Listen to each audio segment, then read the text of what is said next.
All right. David DuByne is on Radiant Creators. This is David DuByne from Adapt 2030. Certainly been on the show plenty of times in the past. And we're just here to catch up. That's what we're doing. That's kind of the whole point of it. There's so much going on in the world. Pick your psyop, whichever one entertains you the most, and we can just dive right in. So, David DuByne, it's darn cold where you are, and you're having some environmental concerns over there, I'd imagine, or are you not?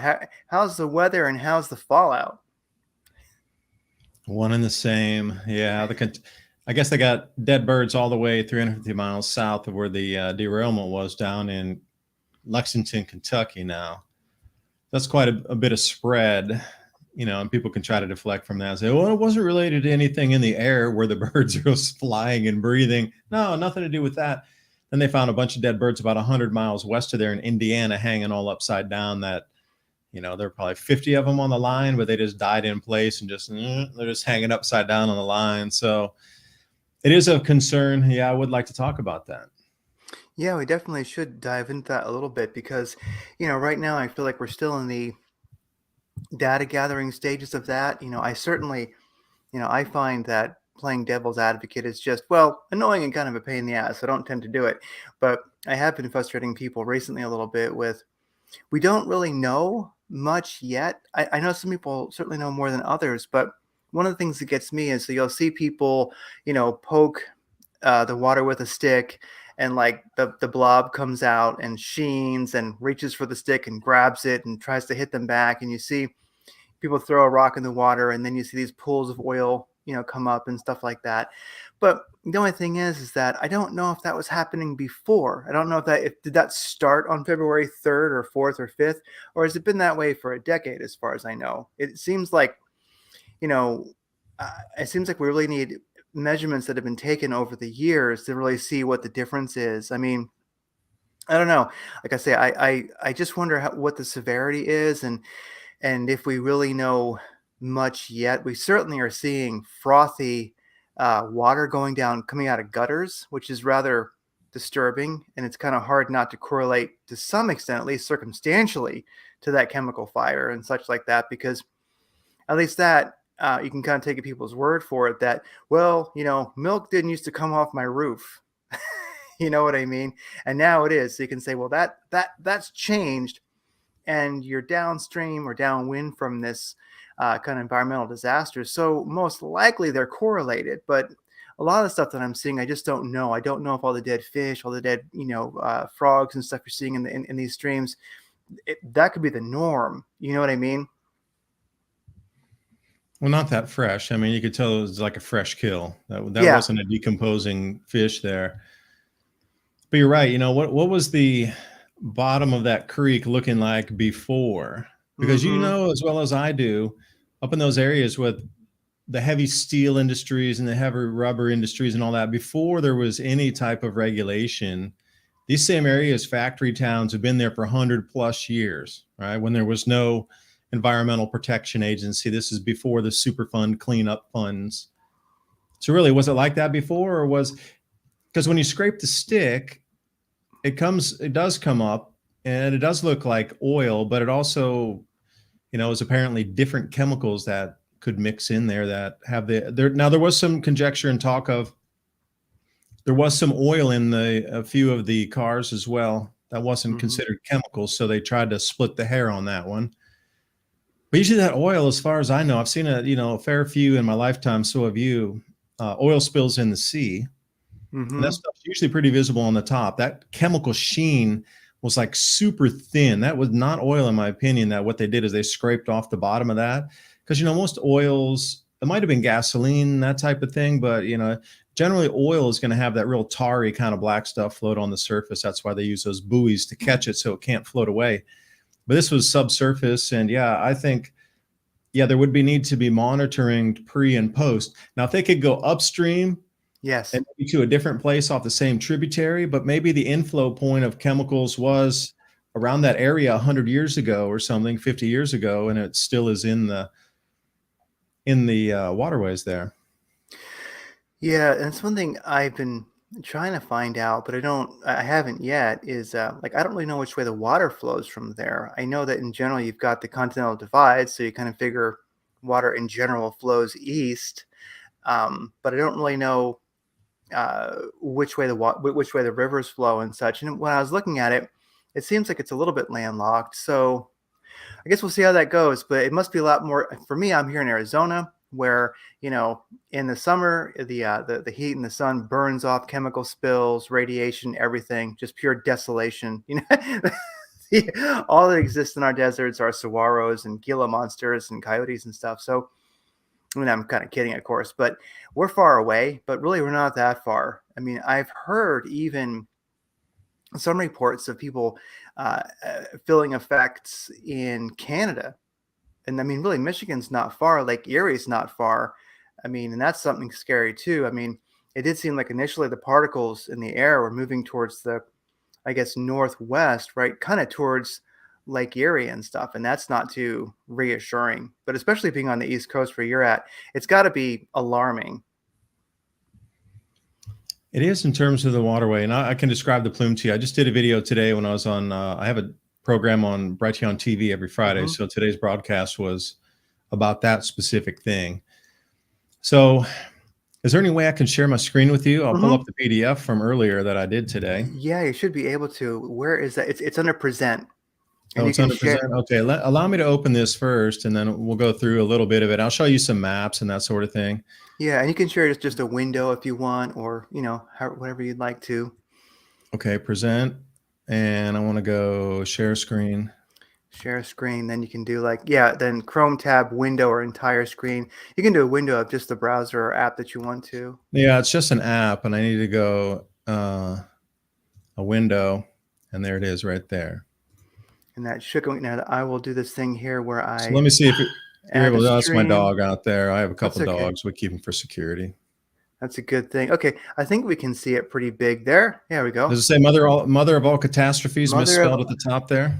Yes, and the misspelling is very, very important because that's misspelling actually adds character to the presentation. Because that's the real spelling. See, I didn't want to have one catastrophe. I needed several, so I had to put the IES on it. Yeah. Come on now, man. Let me go big with the plurals here. Come on. But anyway, that's the fire, and it's so apropos that it's behind a farm right there. And a lot of these are all small farm holders. World record food prices, and then we got the clowns in America telling us that to save money, we need to skip breakfast. Yes. Like that's not acceptable in today's age in this country, that our food prices have risen so high that you're telling people that can't afford it, screw you, get away, go home, whatever. Just don't eat breakfast. Get away from me. This is how societies have fallen throughout history. And Craig, you are a great studier of history yourself. You know that this is how all civilizations end. With the very beginnings of this. Skip food. No. It's the most important thing for humans, except maybe water and air. But the leaders of a nation cannot tell their citizens, just don't eat. That's not acceptable. Throughout the time span of 12,000 years, that's unacceptable, and it's still unacceptable today. And it's an accusation. It's an assumption. It's kind of a psyop in itself. It's an assumption and an accusation that you eat too much. And this is one of the things that I've learned recently since 2019, especially with the struggling economy, the devaluation of the dollar, lockdowns, the whole disaster that we've been living through, is that there's this assumption that Americans live beyond their means. And yes, some do, but most really don't have interest in living beyond their means. And really most don't. And most that do have debt only have it for either a mortgage or because they're, not able to make it, and they're not living in extravagance. They just can't make it. And they're going in the hole every month or every quarter. So, when they say just don't eat breakfast, well, that's saying, well, you're fat and you eat too much. You know what I mean? Where I would say most people, that has nothing to do with their reality. That's most people, even if they're eating unhealthy and they're maybe chubby or, unwell, most people don't live that extravagantly. And that's really, like I say, that's a huge psyop in itself, which they laid on us with that statement. Yeah, true. And then, what's going on in India really baffles me as well. Like they claim that their grain production is at the record highest level ever in Indian history ever, the most 323 million tons. Yet you look at their food price inflation at 16+% per month. Month? Oh my Per God! In month. India? Yeah, that's just the January inflation was 16% on the food. So I'm wait a second here. How are you having record grain and food production, yet your food costs are running at that high? That's something kind of breaks there. And then, I scrubbed up this chart here. The Indian national prices for wheat. Well, you're way better than I with the supply demand side on, valuations of companies and service. I mean, how do you get wheat prices skyrocketing per metric ton this high when they have the record all-time production? Something just doesn't sit right with this. The world prices aren't at the all-time record high right now. They were last year, but this They year should be. they're not as high as they were up at, it's, so I just don't get it. India should be fighting deflation. Should be the problem if they have an abundance of wheat. Yeah. Yeah. So again, you can see it on all sides. So, what are they telling the Indian citizenry over there? Oh, just don't eat. There's a lot of people over there that exist on just a few dollars a day. That it's a very, stratified society. And there are a couple 100 million people that are living on just a few dollars a day. If Now, what that. happens when they say enough is enough? Yeah. And that's the truth. That's one of the things that we're seeing. I think we're beginning to see that in Europe too, where especially with you have the GSM, of course, grants below minimum that accounts for a lot of this, but also when you do look at the Ukrainian proxy war, kind of like the neoconservatives, neoliberals against organic humans, you might say, ultimately, that was the whole thing, and not at all to derail things. I'm just mentioning that, that was the whole Seymour Hersh, wrote his article. We all knew what happened, but he wrote the article, and there's way more coming out extremely quickly from that. Germany couldn't keep with the austerity that we were asking it to endure, so that we could deindustrialize it, bring that here, so we could basically destroy Germany and most of the EU, most of Europe. Germany could not. Little Schultz over there, they couldn't keep their government solvent. The people were like, no, we're not going to have it. Turn that pipeline back on. We could give a crap less about the Ukraine. And since he couldn't actually keep he couldn't keep the government solvent, he had to give in, and he was negotiating with Russia. We blew up the pipeline. Yeah. Can I say something about that too, Craig? Yeah. Remember, before the pipeline was blown up, there were protests in Europe every day doing that, telling the government, screw the sanctions, you better turn it back on. Life got too expensive. Things are 3x more expensive. I can't keep my house. And they were getting mass protests in every single city across all those nations in Europe every single day, because they could point a finger at who was causing the problem.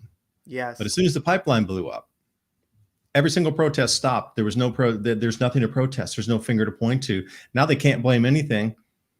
So that was almost like a two bird, one stone type of thing there. The social unrest was absolutely going to tidal wave over Europe, but it didn't after the pipeline went down. Yeah, because I think that anybody with any sense would have known who caused that. But now we do know. And so we'll see how this pans out. I know many people are discouraged because nothing instantly has happened, but it took a while for things to happen after the Treaty of Versailles. You know what I mean? It can take a while. And I don't think that the Magic Four, Biden, Newland, and the other two, Tapper, and what's his name? I forget. Doesn't matter. Those reptilian bastards. Yeah, it's like we'll see if they can stay in power after that. So anyway, yeah, like in India that you're speaking about now, yeah. Especially if it's a scam and the people know it's a scam and they're saying just don't eat. Yeah, how long when there's that many people and the government is like 0.0001% of the population? The population could just fart at them all at once, and it would just be the end of that government. Yeah, and there was something that would have to replace it that was functional. Yeah.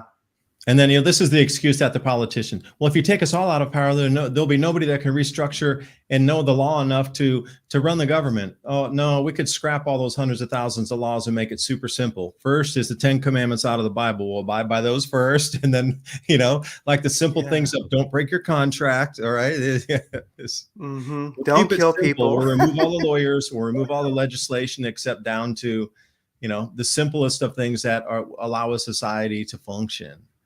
That's how we would do it, and then start back at the very basic forms again of common sense and rule of law and the most basic common sense.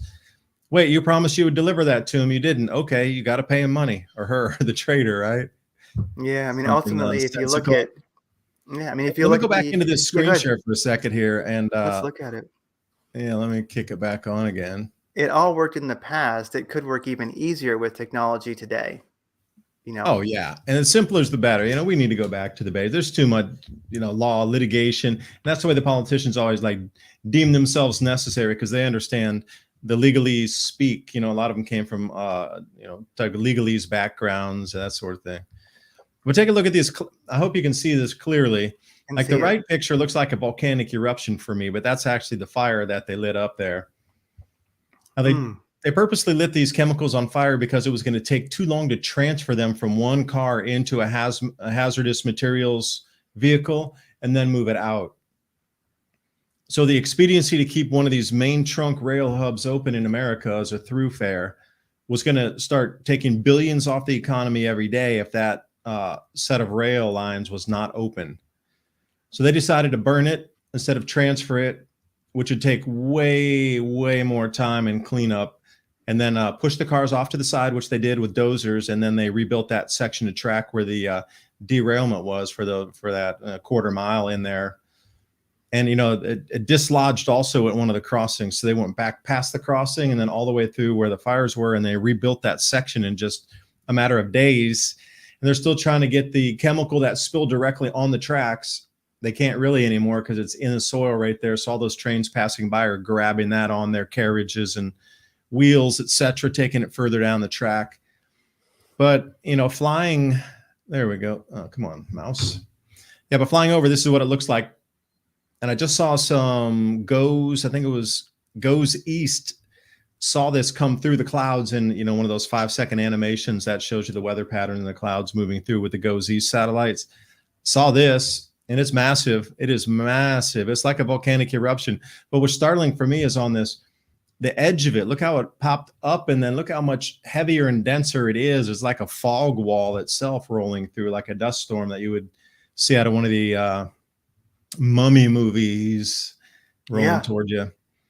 But this is the fallout, and it is, I'll give you some specifics where it moved to, because the flow in the jet stream and the wind patterns was all over the place during this event. It wasn't just one steady direction.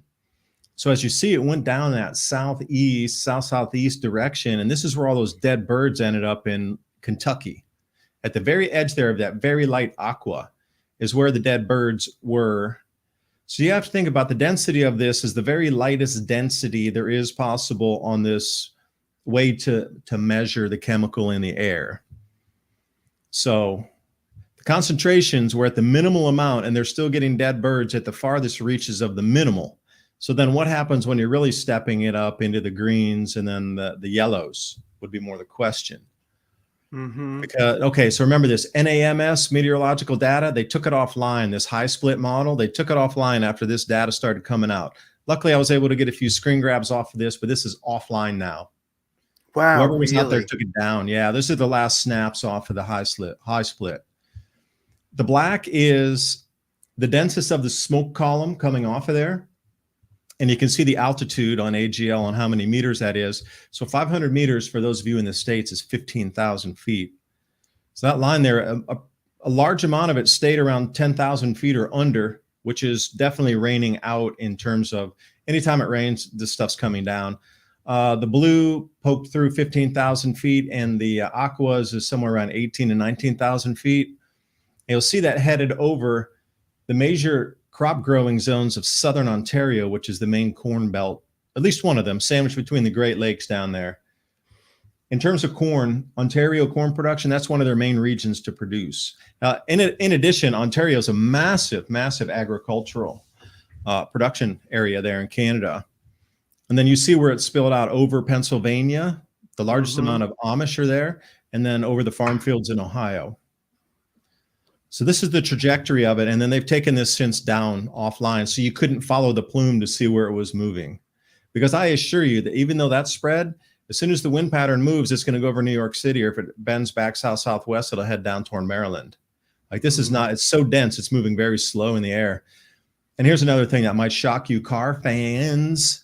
70 miles southeast of the chemical spill, apparently this driver was driving through a rainstorm, and this is what happened to the car with all the chemical in it. Look, it ate the bumper or the side mirror away in the plastic. Okay, I don't see the screen. I see the last image there. I see the smoke cloud. Did you change to another slide? I did. Oh, okay. I don't see it. Let's see. Yeah, I changed from the trajectory of the high split model. Okay, I don't see the car picture. Let's see. What do we? I see like your slides on the left, and then I see the picture on the right. But I don't see the advance. I don't see it. Nothing's changing when you're going forward. Are you seeing, did you see the black and blue modeling on the high split? I was thinking that was on a picture on the left, but maybe it wasn't. I think you were looking at something else. Let's see. Well, I don't know why that's not advancing. Yeah, I don't either. So well, why don't I stop sharing and then I'll come back in again? Yeah, come back in again. Did you see the models of the actual spread of the now that I realize there we are. Yeah. I thought I had seen it, but I realized now I wasn't seeing it. Oh, you weren't? Well, that hurt. I thought it was no, I saw it, but I didn't. I thought I was seeing it on the left. I see the small pictures, like I see the small pictures on the left, but I only see the first big one on the right that should be expanding out. So let's try it again. All right, there we go. See now, yeah, I could see this picture in the middle, the NOAA high split model. I saw it on the left, and I figured you just wanted us to squint. I didn't. But, no, you don't need to squint. So here's the next stream of. So this is just somebody driving through a rainstorm, like you drive through the rain, but all the chemicals in the rain, and look at the damage it did to the car. That's permanent damage on the paint. The plastic's been eaten away, literally eaten away. And I still see the NOAA high split model. So you probably have to like advance, then unshare and share, I guess, or something like that. Oh, that's crazy. What do you see now? I just see the NOAA high split model. Why is that? Oh, now I see it. Well, now I see a document with some redacted info.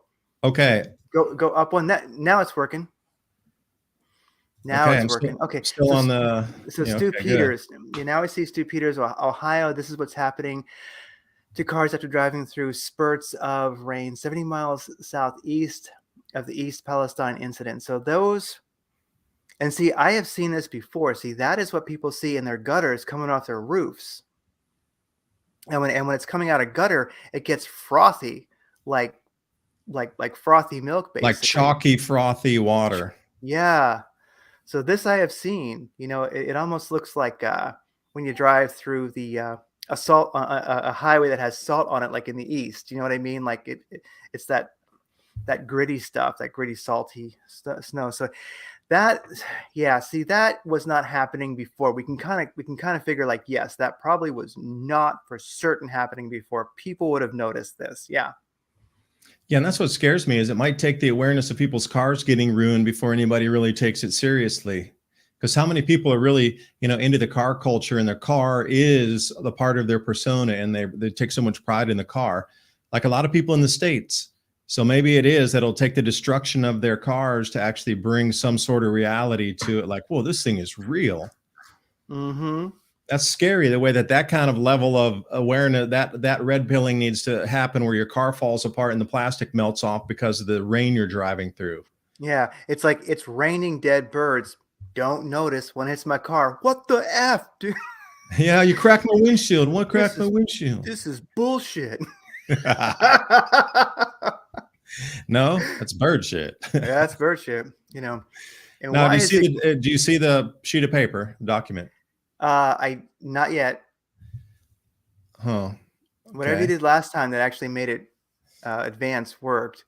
So let's see. Now I see the back of the car. Okay, now I see the paper. Okay. Now this is what the rail company wants you to sign before you're allowed to have any testing of your air or water done on your property. So what they want you to do is Whoa. sign away your right in perpetuity or forever to sue the company or have them be held liable for any damages. Hmm. Now, this is, you can look at it and say, well, they can't sue the company if they have any medical issues. Oh, no, this goes way deeper. If they, you understand stranded asset. If it's such a polluted town that they're going to have to do something like Love Canal again, and they're going to make everybody leave, the stranded asset, there's a bailout fund for that, but the companies are responsible for paying for the price of the home. If you sign Hmm. this document, you will be zero value, and they're not responsible for buying your home, which will be a stranded asset based on their pollution accident. Do not sign this. If you see this form, please do not sign that. Tell everybody you know to tell anybody in the area, do not sign this, because you're signing away all of your rights for future claims, including property values. And anything that would have been associated with relocation or with evacuation, staying in the hotels, any of the medical lawsuits that it's sure going to follow class action suits. Anybody who signed this can't get in on a class action suit. They Hmm. make it so innocuous, like, oh, we're just coming into check. Look, see, it says, can we search around the outside of your home and do some air tests? Can we search on the inside of your home and do some water tests? Can we test the water out of your faucet here? Just sign here that it says that we can come in and do all the testing. But the Hmm. very thing, or the legal and rightful owner authorizes Norfolk Southern and its affiliates and not limited. And this is the CTEH Company LLC, which is actually part of Norfolk Southern. And then on that last paragraph, it says landowner agrees to indemnify, release, and hold harmless unified command from and against any and all legal claims in perpetuity forever and ever, including personal injury or property damage. You see So that? they, Then what? yeah, so they probably had a whole crew of people hit the town fast with this paperwork to get signed, because most people would not have really understood what they were signing, especially under distress. So hopefully, people who did sign this, I would. Uh, my hope is that those who sign this, that a class action suit, the lawyers can just get around it, because in a sense, the people didn't know what they were signing, and they were under duress, if nothing else. So, I hope this doesn't stick. Is my hope.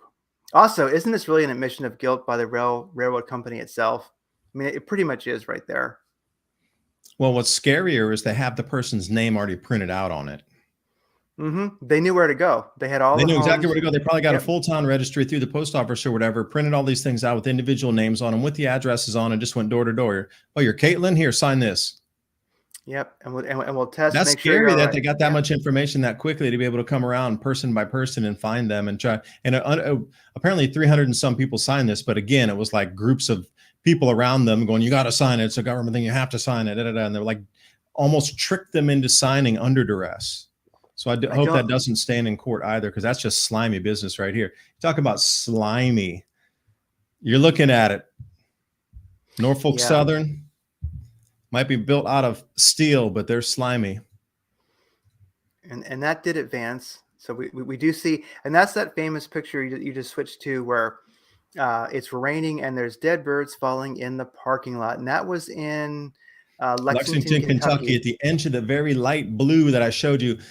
So that's 350 miles southwest, and that's just today's news. So this thing's obviously spreading further south. Now let me come back to the map. Can you see that now? I Do you see don't the light see. aqua blue map? I don't see the map. Nope. Okay, here we Now I go. do. Now I do. Whatever you do with that, whenever you do that, it does work. So yeah, we Okay, but see I the don't know if you map can see there. it full screen on mine, or if I have to keep having to go back to the full screen again. I We see it. The NOAA high split model. It's Mm-hmm. big enough to understand what we're seeing. You know. Okay, but you see where the aqua blue is at the far Yeah. reaches where it says 38, which is the 38th parallel, right? 38 degrees north. And then it's demarcated on the map here. So it's 80 degrees east, 39 degrees north latitude, or west, I should say, excuse me. was looking at a bunch of South American maps and South African maps today. So this light blue here, you'll see how far it's come down into Virginia. That's how far away that it is killing the birds. Yep. And that's at the very small, you have to realize, don't get me wrong, this is the very smallest measurable amount that they have of that chemical in the atmosphere. If it goes any lower, they can't measure it. That's just the lowest measurements, and it's killing birds 350 miles away. So where does that leave somebody closer to it, like within 50 miles? And yeah, and there was that lady who, she was 10 miles away, I believe, and all of her chickens got wiped out. Right. Well, there's millions of dead animals around. There was somebody else who had an exotic, they had a large piece of property and they had an exotic animal collection, and all their tigers and everything died up there too. Big, massive, we consider African animals died, zoos, these sort of things. There's a lot of things you're not seeing. The animal kill off is just stupendous. And we're not seeing that. And the thing that I wonder is, okay, when the actual air on the ground was smoky, you could say, that seems to be what wiped the animals out, or maybe the rain or whatever wiped them out. How close to death are people? I mean, if that was the case, because it seems like, the people returned, they didn't drop dead. So the initial toxicity must be, gone, but that's only the toxicity that will make you drop dead on the spot. That's not the toxicity that'll kill you 3 weeks later. Yeah. So we don't know. Well, think about too, it's wintertime, so there's not really a lot of wildlife and insect life out there. Can you imagine if it was the middle of the summer and this happened, and just everything went silent because it got all killed off by the toxins? Can you imagine if every insect went silent, all the birds went silent in the middle of summer? That would be spooky. Ooh, but right now there's really not as much life, so you can't, again, compare apple to an apple on that. Yeah, there's no crickets, there's no lightning bugs. All of a sudden in the middle of the summer, you would know something is wrong, Yeah, right. Yeah, they find their first dead Sasquatches,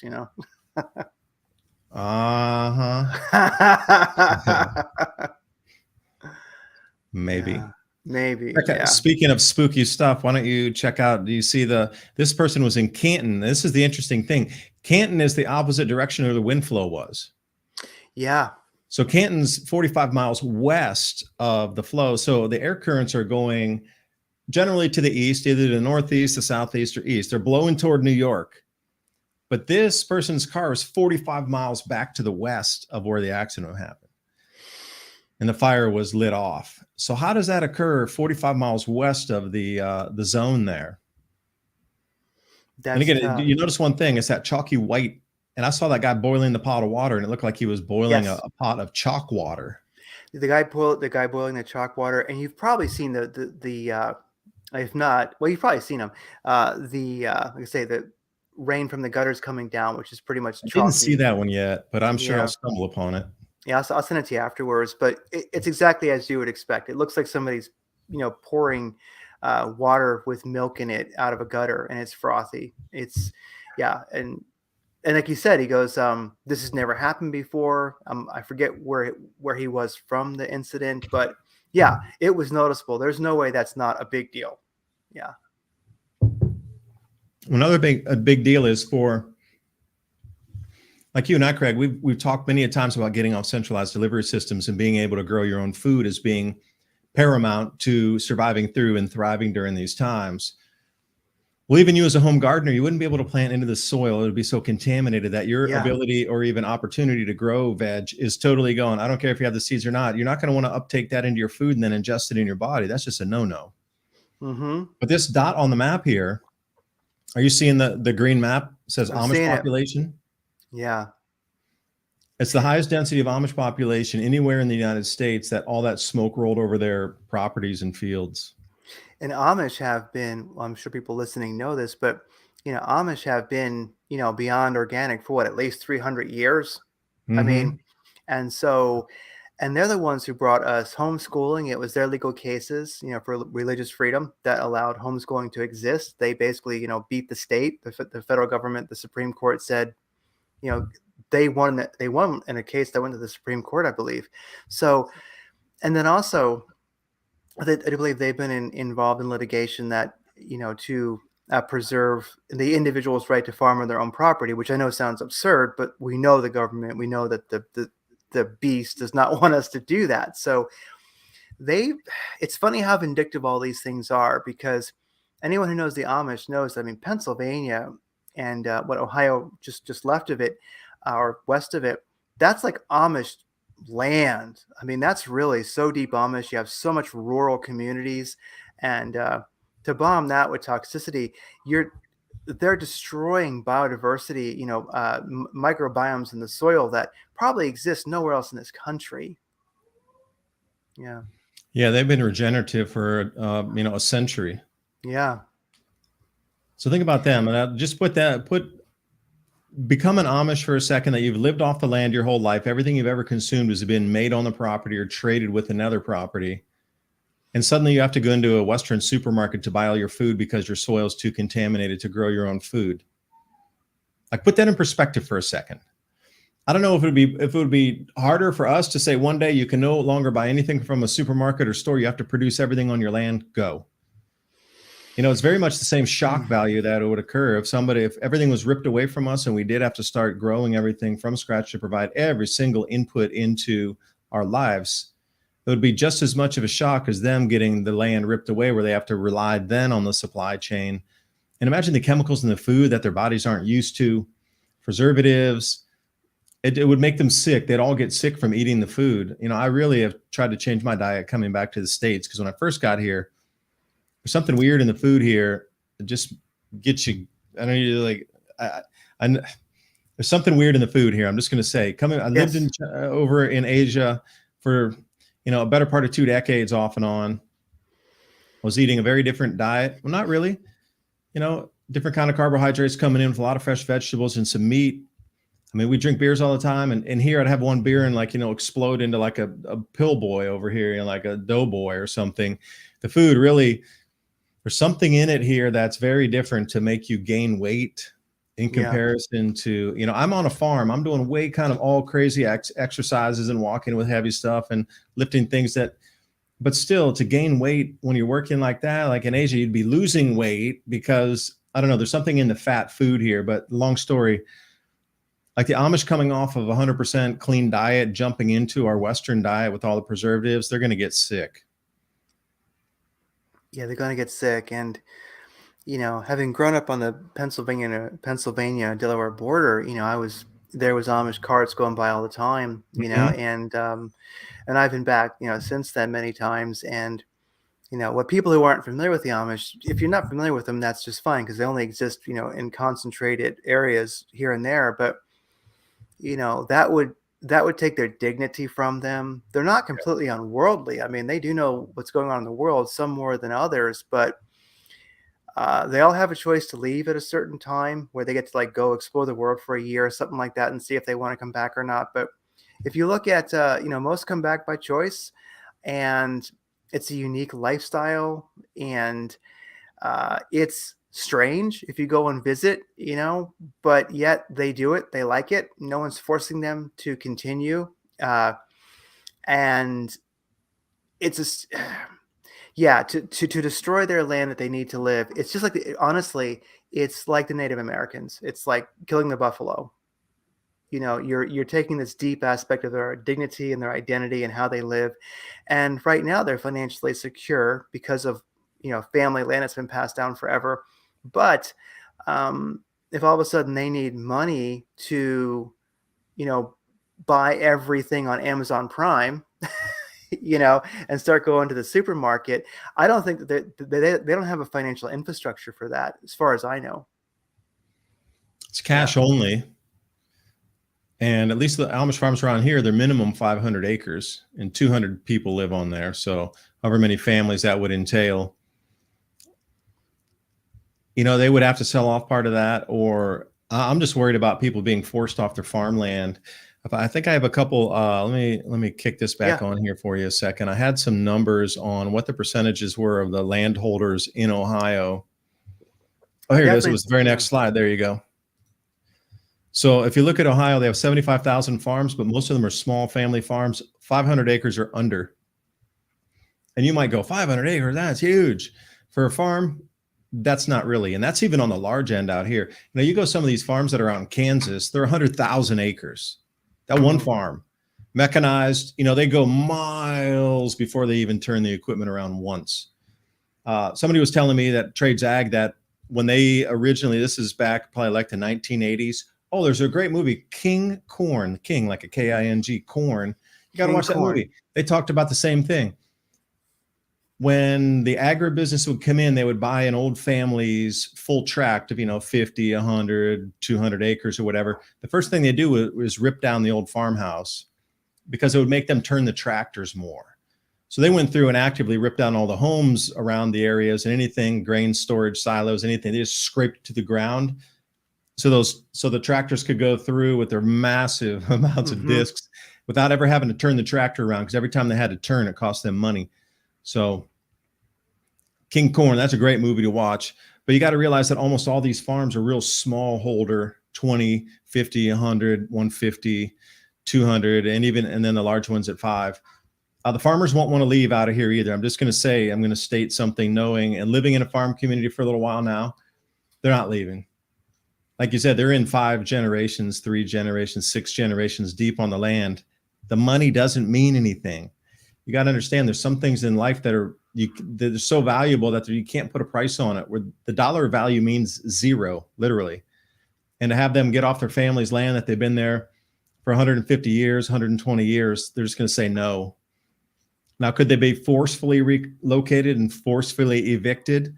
Well, then we come into some nefarious agenda 2021, 2030, whatever it is. Will there be those corridors of no human habitation? Now, perhaps I'm going to go on the deep end here and say perhaps this would be a test run to see how easy it would be to remove farmers and the Amish, which are 2 of the most staunch, hardy groups that would be like, get off my land, we're not leaving, to test it on the most hardy of the people first versus going into a city, which would be almost everybody would say yes to leave. It's not my apartment. I don't care. Give me the money. I'm out of here. Versus having a family farm that you've been on, since you remember your grandfather as a little kid, and he was still owning the same land. I just really, nothing surprises me anymore. But these statistics are pretty interesting. So think about this area. Where do you get cheese from, Craig? This is a pop-up question. I guess this is a common sense question, one of those man on the street interviews. Craig, where does cheese come from? I couldn't have told you, but the slide here says first in production of Swiss cheese. So I guess a lot comes from Ohio. Yeah, but what's the cheese made of? It's made of milk. Of course. Yeah. And how does milk get made? Well, there's these cows. There's these walking vegetables that make milk. Right. And imagine what the cows are eating off of the ground to produce that milk. Oh, dusted grass with contaminated dusted grass. The cows are going to love it. It's going to be like a new herb for them. They're going to have a new spice on the grass. They're going to love it. It's like powdered milk on the grass. It's great. Oh, totally. Yeah. So that's a big deal. That's a big deal. That's not good at all. That is a huge one. Like, nobody's thinking about the cattle industry or the dairy industry on how much this affects them. Like, they're not going to be able to graze their herds, or you get that, right? They're not going to be able to put cow on grass. It's going to go strictly to 100% feedlot, where they're going to bring that silage in there, that feed, whatever, or they're not. Yeah. And that's one of the things that I throw in there real quick, is that it's one of the huge Agenda 2030 things is ultimately I believe it's it's destroy the sense of place. And that's one of the big things that you'll see with the there's neoconservatives, there's neoliberal, but neoliberal's more the way this one leans towards. But it's basically like, one of the things that America is lacking, one of the things that it's suffering from, is a sense of place, state identity. And so in a sense, to say that we are Amish in Ohio and Pennsylvania, to say like we are, farmers of many generations in Tennessee, that is kryptonite to the globalists. That is like one of their number one things. Next to disarming us, that is one of the number one things that they just absolutely just have disdain for and want to destroy. And not to pick on Californians, but really, they're worse than locusts when they show up to your state. They go, we need to make this state California. We need to destroy a sense of place and turn it all into like a great big strip mall. And we don't like open carry. We don't like guns. We don't like public lands. We don't like farming. We don't like cows. We don't like, all we like is frigging like a perfect subdivision and leaf blowers. That's all we like. If the world, don't mess that up for us. Don't, I got to have my Tesla, my charging station, or else this place is not civilized. And I'm all about destroying it. Bring it on, George Soros. Come on, Klaus Schwab, save us. Anyway, sorry for the rant, but yeah, I mean, it just triggers me in a sense, because really what you're talking about is destroying a sense of place and identity within this country, within a state and it's very heartbreaking to see that might be one of the number one globalist targets right now, is to destroy a sense of place, all state sovereignty, all state identity destroyed, even down to the Amish. And how much more ruthless and psychopathic can you be? Yeah. You forgot the Starbucks drive-through right next to the Tesla charging station. Yeah, if they actually had like drive-through Starbucks Tesla charging stations, that'd be so awesome. I would definitely get my non-fat Frappuccino double shot right then, and Would you drink the milk from Ohio? I would sell out for a Tesla charging station at the Starbucks. I mean, come Drinking on. fresh milk from Ohio. Yeah, well, fresh milk comes from the sky now. Sicko. Yeah, so you have to really imagine that what we know is the dairy production and the milk production in that area is going to be greatly affected. Now notice that. What do I see? Second in egg production. Oh, okay. All right, eggs are probably going to hit what, $10 or $12 a dozen, and then third in tomatoes and pumpkins. Now that's a huge thing too. But tomatoes are really easy to grow, and I might add, if you're going to do tomatoes, just after me experimenting for many years, cherry tomatoes, the little small round ones, that it could be yellow cherry, it could be sweet, sugar sweet. I don't know. There's a huge amount of cherry tomatoes, chocolate. The small round ones, you're going to get the most bang for your buck. You're going to get less rot. You're going to be able to harvest every day, and you're going to get it before the birds. And trust me, these cherry tomatoes are the way to go. The little round ones, not the big ones, not the Roma, but the small round one. They're just classified as cherry tomatoes. It covers the whole range of them. But you can grow that pretty easily. Pumpkins, not so much. But again, the pumpkins are going to be on ground when they do that. So you have to think about pumpkin skins are going to be uptaking the chemical, as well as the roots and the whatever else. And then the bell peppers. Okay. Sweet corn. Now you got to understand, corn is a massive, massive feeder. They have to put more fertilizer on corn than any other crop except sorghum, which is part of the corn family. Now that's going to uptake everything through the roots. So corn is going to uptake that toxic material much faster than, let's say, wheat would.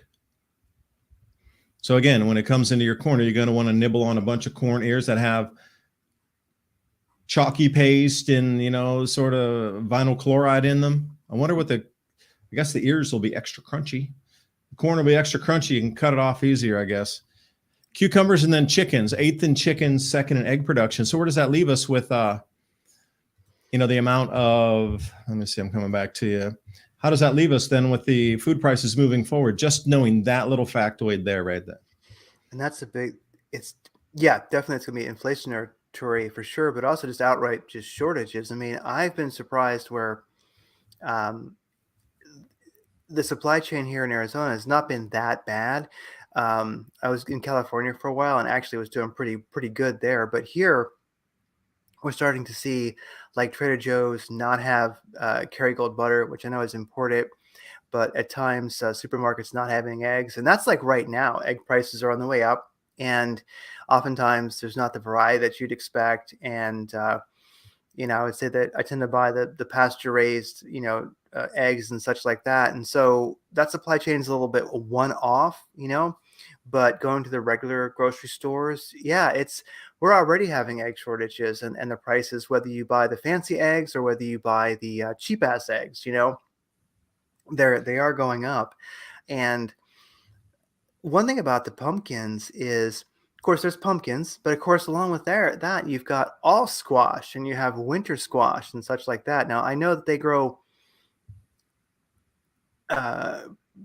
pumpkins can kind of grow in a lot of different parts of the country. But yeah, I mean, along with pumpkins, your squash, your winter squash, and that's a people probably don't think about squash a whole lot, but we do grow a lot of it, and we do use it here in the country, certainly. And I would say that for every pumpkin, there's probably many, many more pounds equal in many pounds equal greater in other squashes that probably are consumed for every one pumpkin. So yeah, Oh, I agree. it's devastating. We have to think Yeah. also wild foraging chickens. If you want to free range the chickens, you have to understand Yeah. where this toxicity is hit. They're either going to be in a farm complex under tin, under roof, or they're not. Like they've lost the ability to free range anything because those chickens scratching up. And we got 11 chickens out here now. We're getting about 8 eggs a day. They're scratchers. So imagine if you're free ranging a bunch of chickens around and all that toxicity everywhere. So it's taken anything on the wild range of things, and everything's going to have to come into a feed house and a chicken house. You're going to have to put it completely under roof, and they're not going to be able to touch the natural soils again. And that's the way the chicken industry is going to need to move, especially in this area, Ohio, Pennsylvania, and Ontario and Canada, and probably the Maritimes. It looks like that plume was heading over toward the Maritimes of Canada and Nova Scotia. And so you've got because you have cows, of course, but also you've got chickens, of course, turkeys. But then also you've got goats, I'm not sure, you got lamb, sheep, you got, for what it's worth, alpacas, we don't tend to eat those, but some people do anyway. But they certainly exist out there. But also, of course, all your deer, all of your elk, all of your different big cats out there, all of your killed coyotes. Off the entire ecosystem. Can you imagine that? They've been trying to take away the foods for the survivors of people who knew how to wild forage and hunt. As when the food shortages come, supermarkets are going to run out, but people are going to be hunting deer. They're going to be hunting whatever they can get.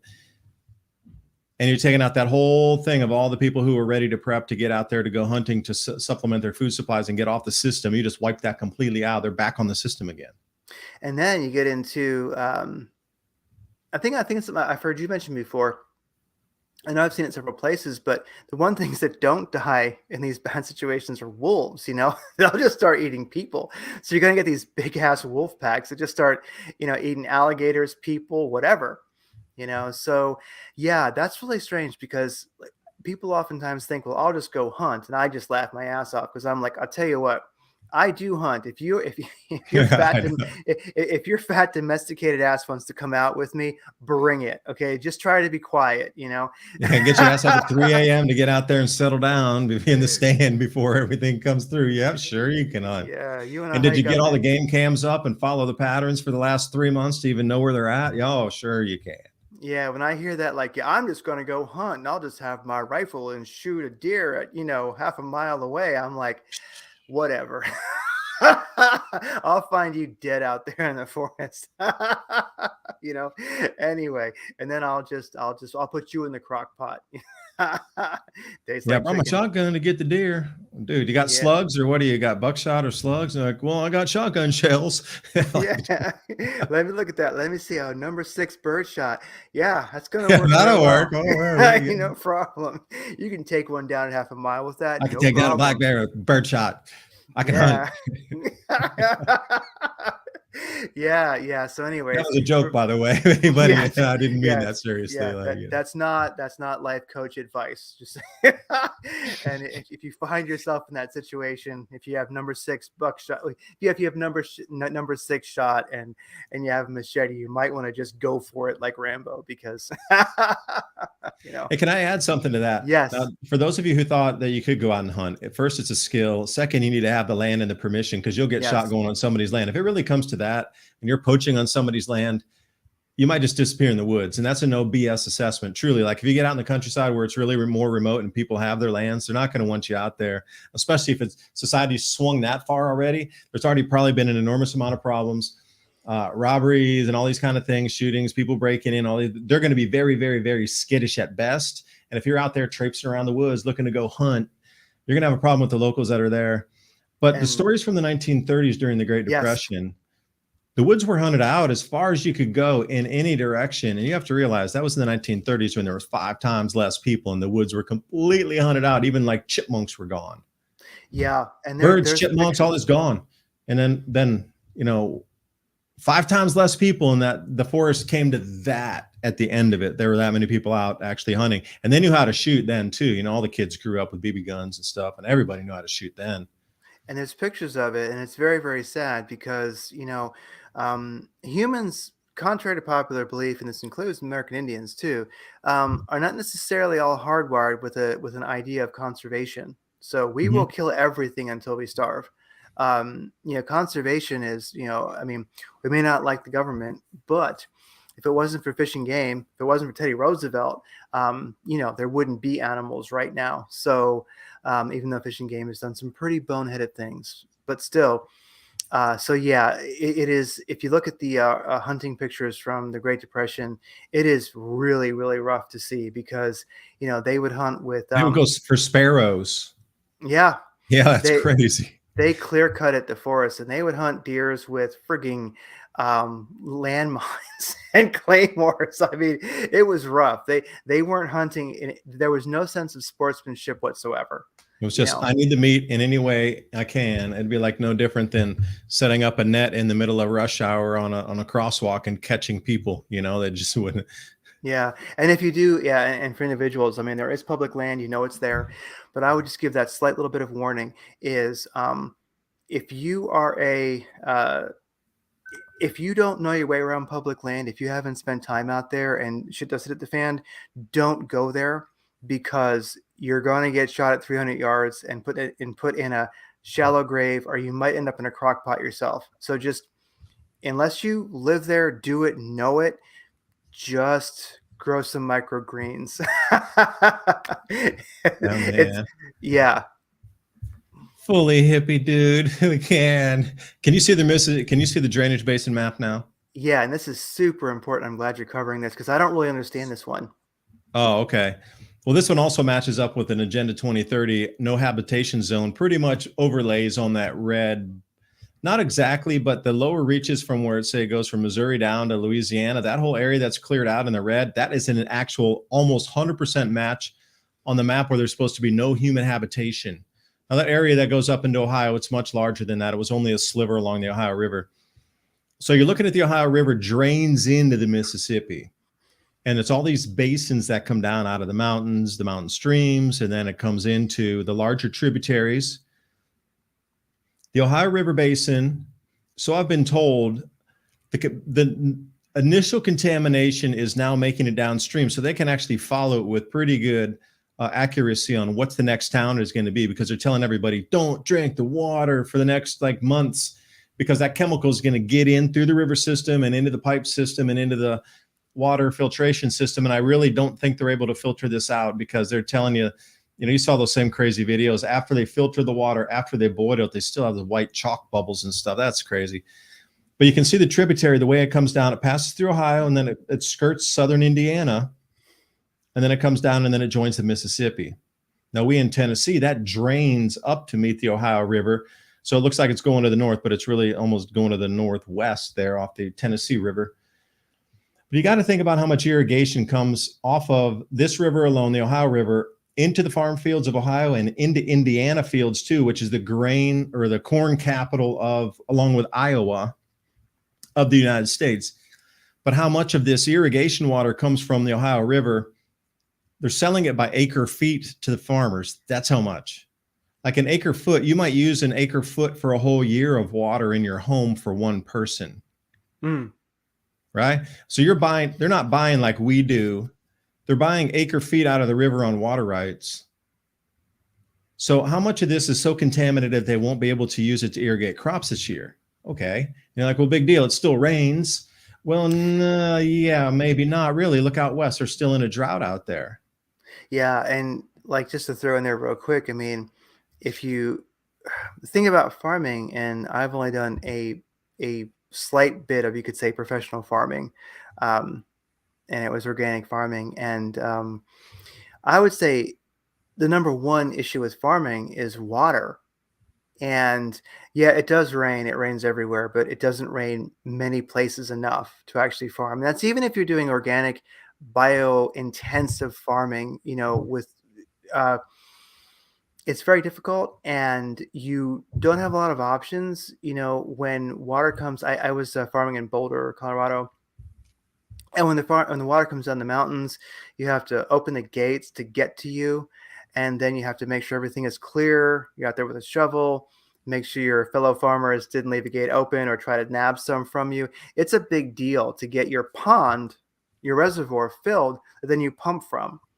And so, really, it isn't like farmers have a lot of options. And if their options to get water are contaminated, they're it's over.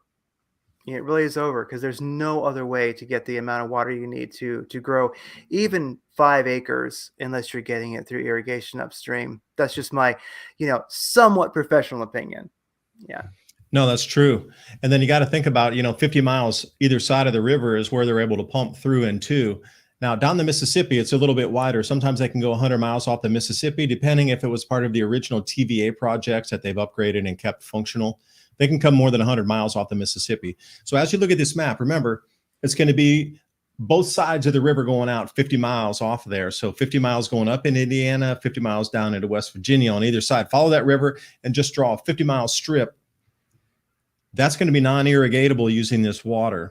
Now, the whole thing was, are the forever chemicals in there registerable, measurable, or are they going to get washed down in one giant event? Now, if they do get washed down in one giant event, look what's at the end of that Mississippi River down there. Gulf of Mexico. So remember the Corexit with the BP oil spill. Now you got to wonder what this kind of chemical mix with the Corexit is going to create, what kind of toxic mix, because there's still so much Corexit out there. That was a big cover up here also. If anybody didn't know about the BP oil spill and Corexit, the amount of health problems, because Corexit was meant to break down oil, molecular bonds of the oil, and take it from a longer chain into a short chain. And then, that's how the oil would break down. Unfortunately, that stuff on the top of your skin is oil. So people were getting all kind of skin lesions and things because it was meant to break down oil. Well, that's what your body's skin coating is. There's oil all over your skin. Why do you feel greasy at the end of the day? All right, well, that broke down to Corexit. Now you're having this unknown substance mix with all these carcinogens and mixes of the vinyl chloride mixed with sub-butyls and a few other things. What's it going to create once it gets there? Now, first there's going to be the mass fish kill off and shellfish kill off. Like, they can't hide it at that point. So far, they can pretty much cover this up. They're trying their best, because once we realize that this really could be one of the biggest environmental disasters in the United States history, they can't hide it once it gets to the Mississippi. Everything up and down there, when they tell the people don't irrigate, or once it actually gets out into the Gulf of Mexico and starts that mass kill off of everything out there, I mean, how are they going to hide all the fish bubbling up from the bottom of the ocean? See, during the Corexit time, there was a huge amount of dead fish too, but they were trying to stop all the reporters from going down there. So I'm wondering if we'll see something very similar to what they tried to do, a media blackout during the Gulf oil spill, the BP oil spill. They were limiting where reporters could go on beaches and what they could do with flying drones, and they wouldn't let them take boats offshore to really see what was going on. Even fishermen that were there, fifth generation fishermen, were not allowed to, get out of port with their boats because they didn't want anybody to see what was going on. But just think about that blue line encapsulated in the red, not being able to pull water from there to irrigate anywhere in that red circle area. So forget the fish.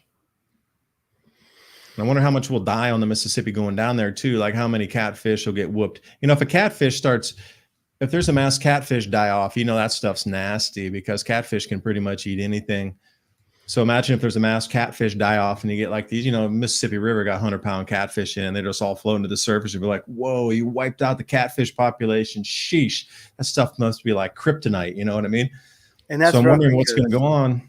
Yeah, that's rough, because a catfish is kind of like a swimming bear. I mean, a bear can get in your garage and like drink your damn 90 weight oil and just, have a bad day and be fine. I mean, they're freaking bulletproof. So, I mean, if you can kill a catfish, that's some seriously nuclear stuff. That's nasty. So yeah, catfish don't die easy. So, and that's the worst thing, is when they start floating up. See, it reminds me of, we had here in I'll just say I don't like pinpoint it at all, but let's just say in the Phoenix area we had some drainage ditches that got closed for maintenance. They get the silt out of them because we live in a massive flash flood area. We have to manage these massive flash floods, which is done very well. But they keep carp out there to keep the big ditches clean and things like that. There's kind of an ecosystem that is preserved, and it's one of the few things the government does extremely well, actually. But anyway, when they have to drain the ditches out, which are massive, they don't quite get. They try to get the carp out, but they don't get all of them, and so you see some carp flapping around, and you feel bad, and you're like, man, I want to do something about it, but like I go, well, I could, with that hunter mindset, go down there and just grab a bucket, grab a couple and eat them. But I'm like, no way, because that is some toxic. Those ditches are not cool, So it sucks because by the time they see those catfish floating, it's kind of the same situation we have here in Phoenix area. It's that that thing is deadly. You can't eat it, and it sucks because you're seeing it die, you're seeing it suffer, you're seeing it flip around. But you also know that there's nothing you can do. It's just dead. It doesn't. You can't eat it. It's a weird feeling, kind of hard to articulate. But if you're a fisherman or a hunter and you see the animal, oh look, it died. Anybody who's ever been a hunter, if you've ever seen like a deer or an elk get whacked and you saw it, you're like, oh yeah. You're like, that's mine, and you toss it in your truck and off you go, But when you see a fish floating on the Tennessee River, yeah, that's very unfortunate, but you're not going to want to put that, you're not going to want it. So it's going to be a real moment of, I think, collective realization at that moment, because that shit's gotten very, very real at that point. Yeah, and the fish too contaminated. You couldn't even use it for soil enhancement either, because then you're just contaminating your fruit trees or whatever's out there. And don't toss it in the compost pile. Yeah. Yeah, no, you couldn't. It would toxify it. Yeah, because if you were gonna, like you're talking about, what if a grizzly bear was attacking a moose, but you only had a moose tag? Would you still take the grizzly bear both and just say it was an accidental shot? Yeah, say I basically Texas heart shot at the bear to shoot the moose, and yeah, I got them both. I don't have a tag for the bear, but the bear tag this year. The bear was in the way. Yeah, no kidding. Jumped at the last second. Sorry.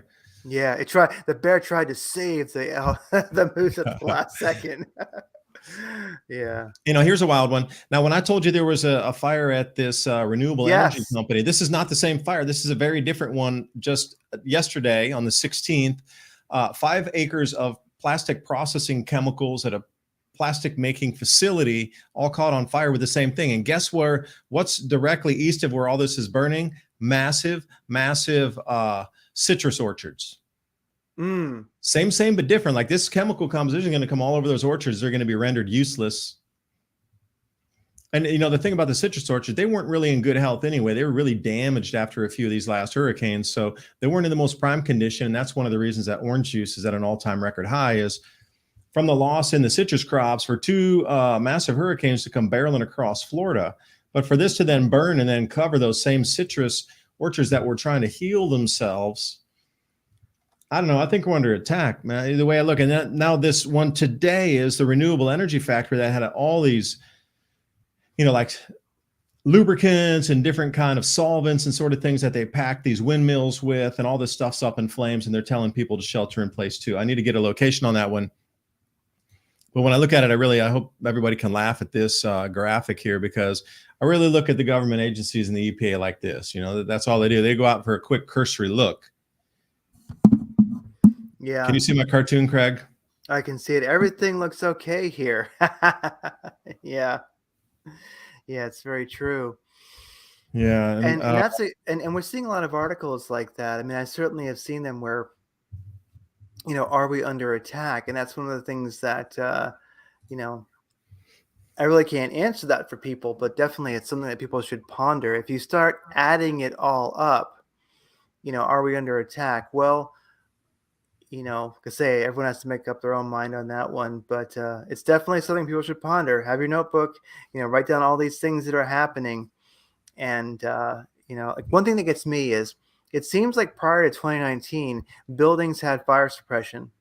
If nothing Mhm. else, it was OSHA standards. You really, here in America, it's very, very hard to make a building that's not, that doesn't get inspected when it's built. And I worked in construction when I was younger, and it can be very, very annoying, of course, uh, but there's reasons for all these standards. And yeah, government bureaucracy and everything else. But truly, also, when we have earthquakes here in America, our buildings don't fall down. There's a reason for that. Well, depending on where they are in the country. And so, buildings, even if it's a chicken barn, the big, agribusiness chicken barns, they have fire suppression. They have to. You literally can't do business without it. And so, to me, when like that factory that burned that you just showed the picture of, that would have had fire suppression. I don't believe for a second that it didn't. And fire Yeah, and a suppression, renewable energy factory too, with all that high tech equipment in there, man. That would be the state of the art facility with some of the best. And they probably have halon and all kind of other gas because they didn't want to ruin the equipment in there. Just in addition to having water coming out of the pipes, they would probably have gas suppression or inert gases to put the fire out in addition to water. But you wouldn't want to, ruin $100 million worth of high, circuit boards and all these things driving motors in the wind turbines. So I'm sure they had separate areas. So it just doesn't make sense for me how that entire facility could go up in flames either. and Just does not 2000, make sense. yeah, and prior to January 2019, it wouldn't have, Like I've worked in Mhm. technology forever, and I'm like, yeah, everybody knows that it used to be CO2, now it's halon. So if you're in the server room and something fires off the system, hold your breath and run. Yeah, right, Because, right. They're not you going to know, flood that with water. They're not going to do it because you damage yeah. everything. They're going to use gas. Yeah, so we used to have fire suppression systems in this country. We used to, including warehouses, including chicken mega barns. And now, well, sorry, one spark and there's nothing we can do. The entire thing's going up. So just wanted to throw that in there. I don't know what happened to fire suppression in January of 2019, but it seems like, I don't know, something went wrong. Are we under Let me attack? tell. Could I tell you another one? Yes. Up in Massachusetts, they had a potato facility burned to the ground, and the potatoes turned to ash. Mm. We're talking about hundreds of tons of potatoes in a warehouse or a processing facility that I don't exactly know. It was called quote unquote a potato processing facility. Burned to the ground completely. And all the potatoes turned to ash, as in super dry ash, like you've had a really hot fire that, at the end of the morning. That's it. Yeah. That's my story. Like, how does potato turn to ash? I saw Sassafras Red there. Hey, thanks for commenting on my channel as well. I see your comments, and yes, I do recognize the name.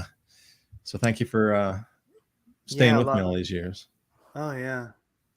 There we go. Very strange to see all these products all unavailable. They don't need rare earth minerals. Yeah, it's true.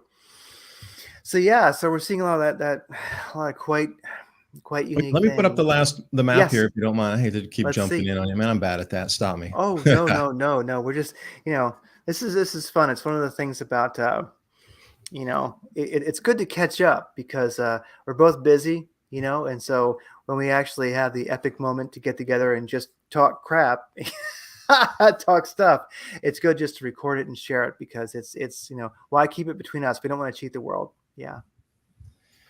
True. When I look at the drainage basins where the red dot is up there in Ohio, now a huge amount of that plume went up into Lake Erie and further up toward Buffalo and all that area that drains into Lake Erie. In addition to the watershed and a different set of rivers that would come out down around New York and that area, And that's a big one. See, I'm glad you're showing that map because that's the thing is that I know that it's been on the mindset of many individuals is, where is that water flowing? Like what direction, where is it going? If you're upstream, great. But If you're upstream, um, yeah. you Follow the red know, line. That's the direction it's heading from Ohio. But you got to realize that's only the point of where they actually flared everything off of the town where the accident occurred. The drift cloud is way up past Buffalo, way into Canada. So what are the tributaries and watersheds up there in Canada doing? And where does it take that contaminated water in Canada? That's the next set of questions. yeah. So we're all kind of accumulating the fallout and seeing what's going to happen because we don't exactly know. I guess we shall see. It's one of those unfortunate things is that the people are. It's just sort of like the Nord Stream 1 and 2 pipelines getting blown up. It was, Seymour Hersh who ultimately uh, has started the download of real info to people that kind of had a pretty good idea of what happened anyway.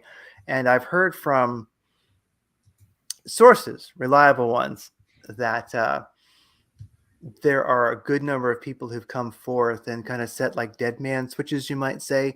A lot of people knew about this. A lot of people did not agree with it. A lot of people have come forth with information and put it in like lawyers' hands, basically, who just didn't want to come forth but wanted the info out there. And so, in a sense, there's a lot of people who were just afraid ultimately to come forth, who were aware of what happened because it involved a lot of people.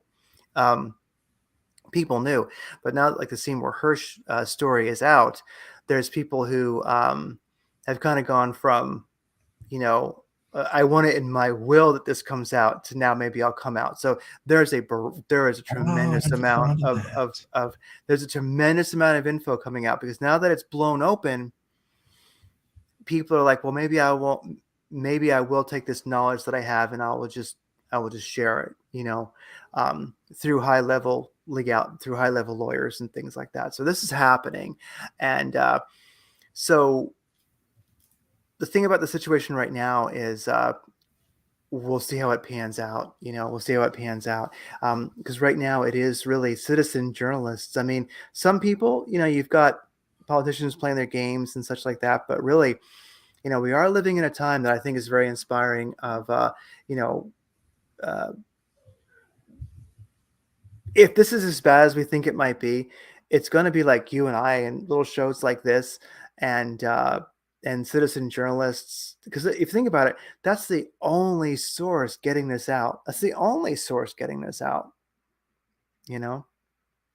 But it is getting out. That's the thing. Well, that was the thing. The Twitter world today let all of this trend. Now, if this would have been last year when Elon didn't have control of Twitter, this would have been a suppressed story where you would not have been able to share anything. So the ability to share information again is really what got the ball rolling on this whole information awareness. Now it's up on the highest echelons of news across the planet, so you can't put it back in the bottle. Genie ain't going back in this time. But what now is trying to cover up is the safety of the water and the air. I agree. With that massive storm front that passed through over the last day or two, it cleaned the air out. So once the fire stopped, then the air was all pushed. So yeah, they can, with a straight face, say, yeah, the air monitoring there is showing clean air. Well, that would make sense because storm front passes through, blowing through at 50 miles an hour, anything in the air, all the clean air is behind it. I'm just wondering, as they test over the next few days, when that starts to percolate back up from the ground again, will it hit their monitors? Because at 50 miles an hour, on a 2-day rainstorm, you can clear pretty much anything out for a bit. But then after that, at what point does that fresh air, intrusion, wall of fresh air stop, and then things get still again, and then the air monitoring quality will change? In the water, they keep telling everybody, oh, the water's clean. You can drink the water. You can drink the water. Don't drink your well water, but you can drink the city water. And I almost laughed at myself. Are you kidding me? The well water is going to be the cleanest thing, especially if you're pulling it from like 150, 200 feet down. That's not contaminated at the surface yet. It'll take about 20 years to get down there. But for the point of these EPA officials to come out and say, don't drink any of the well water, it's all bad, only drink the city water. What are you guys insane? And they're telling people that the city water is just okay. And I remember there was this reporter, JD, I forget his name. I think he was with Rebel News. He had he walked up to the EPA official and the EPA director and was like, you said the water's clean here. Let's get you a tap glass right here. Drink this. And they're like, no. Yeah, of course they're going to say no. Safe for you, not for me. I can't. I'm full. Yeah. Oh gosh. Well, we'll see how this one all pans out. It does definitely not look. I mean, it's one of those things where we'll see the extent this really pans out. But it's funny where, for anyone who feels discouraged, I think all of us are kind of looking at the same sources. We're following who we follow on Twitter. We're following who we are following on the alternative media. We're watching different groups that put forth info that they find from people on the ground. So really, it's us. It's us. Like if you're watching this, then you're listening to this. You're one of the people who's trying to figure out what's going on. So that's kind of what it's come to. But if you have the interest, if you want to know, then you have an incredible advantage. You have an incredible advantage. Um, because raining dead birds will not speak to most of the population. It just won't. They'll be like, what? That's a lack of equality in the world. Come on. It's a normal Tuesday. It's a Yeah, normal and just Tuesday. knowing, Craig, just knowing the agricultural plight that we're in might already give you a 2 to 3 week head start on getting on this in front of people in case you need to get supplies or something, or move location, or just adjust your strategy now that you're in. A lot of people that were in there got shaken up in the event, but if you're in those areas downwind and you understand what's coming, perhaps there's a way to exit, or do something 2 to 3 weeks in advance of everybody else, which would give you a great advantage. Oh yeah, yeah. The fringe dwellers, as Stuart Wild labeled them, they'll always be a week, a month, a year ahead. Whatever needs to be, they'll be there, and they'll be ahead of the game because Catherine Austin Fitz, we all know her, and I don't agree with everything, every aspect of where she's coming from. But one of the things that she did say that I think has always really, really stuck with me is wealth going forward, of course, is wealth as it always has been, but also one of the essential aspects of wealth is mobility. Can you move? So it's one of the things that we're working on is a sprinter, is an RV. You know what I mean? Like, can you get out of town? And can you sustain your income? Or do you have enough money anyway? And do you have access to it? So really, it's one of the things that I think about is where, yes, still working on the ranch, still working on, everything that you would do in place to, have a homestead, of course, but also mobility. You know what I mean? Like the people in Ohio, regardless of what comes of this, maybe some of them, mobility, if you got that RV, that might be what saves your ass. You know?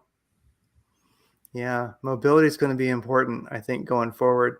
I mean, it sucks because you want to build your homestead and it takes so much effort, but you may have to haul ass. It's possible, you know? Yeah, So, because think yeah. back to the Civil War in, say, 1860s here. You know how remote it was in the Southeast U.S. in 1860?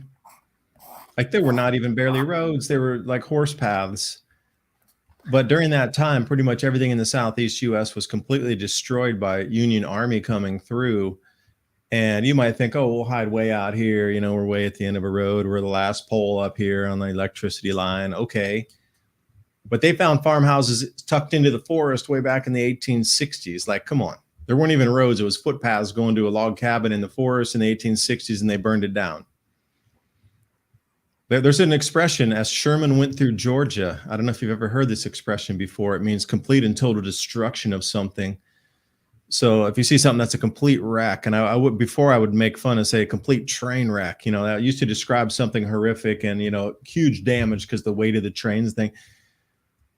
You would say, oh man, that looks like what Sherman went through Georgia right there, because it was so much destruction. It was anything that they saw, they destroyed in front of them. And you might think you were safe, as far out as you might be, but if you're going to pick up and run, like really, we have a house and we got a lot of stuff in the house here for, working around, like all the tools and things. Like, what are you going to take with you, really? Like, what are the things that you'd bail with? That should be a list of, what can you put in a car? What 100 pounds of stuff could you take with you that would be essential? That if you have to leave, you can't come back to your house. What are the things you're taking with you? Like the medical kits, that'd be first on my priority list right there. Medical kits, some storable foods, portable stoves, any kind of thing that runs on propane, because you can buy those tanks anywhere. But having the stove where you can cook out once you get somewhere is a different thing. You'd have to just make a list of things that you would, instantly throw into the car as you're running out the door. You got to have a go bag in the safe or, something like this. I mean, really, what's your list? I mean, you don't have to speak it because I know we both have stuff that we wouldn't want to disclose, but really, what's the list of people's top things that, again, if you had to start life over in a different state or a different country, like what are the things that you would take with you if you could? I mean, a handful. I backpacked when I was younger. Mm. And when I talk about it, I wasn't backpacking like, but through Europe, but backpacking in India, in Oh, wow. Thailand, and these kind of countries, right? Africa, South Africa, Botswana, Namibia, Swaziland, Lesotho, that whole South Africa area, Zimbabwe. Backpacking really taught me a lot of things about what is the most essential things to carry with you to keep going. Because back then there was really not very much internet. I'm talking about the early to mid 90s. It was like your Lonely Planet book and tales from other travelers. But one thing that was always the same of, your hygiene kit, the clothes that you needed to keep yourself warm. And, what were the essentials on that? I mean, you always had your core kit that you had to carry with you, and you were able to put it on your back and actually walk it to the next destination. So you got to think to that mind frame of, I have to walk out the back of my house with just a backpack, like take it down to that level. What are you going to take with you? I mean, even your computer would be too heavy and bulky to really take with you. You might strip the hard drive out of it and then leave it. But otherwise, I don't No, know, what would you carry out if you could carry 50 pounds of stuff from your house and that's it? Then what? Because two people walking with 25 pounds is going to slow you down tremendously. So if you think, I'm just going to put on the backpack and run up into the forest, I guarantee you'll be out of breath unless you practice that 10 minutes into getting up the hill, right? Yeah.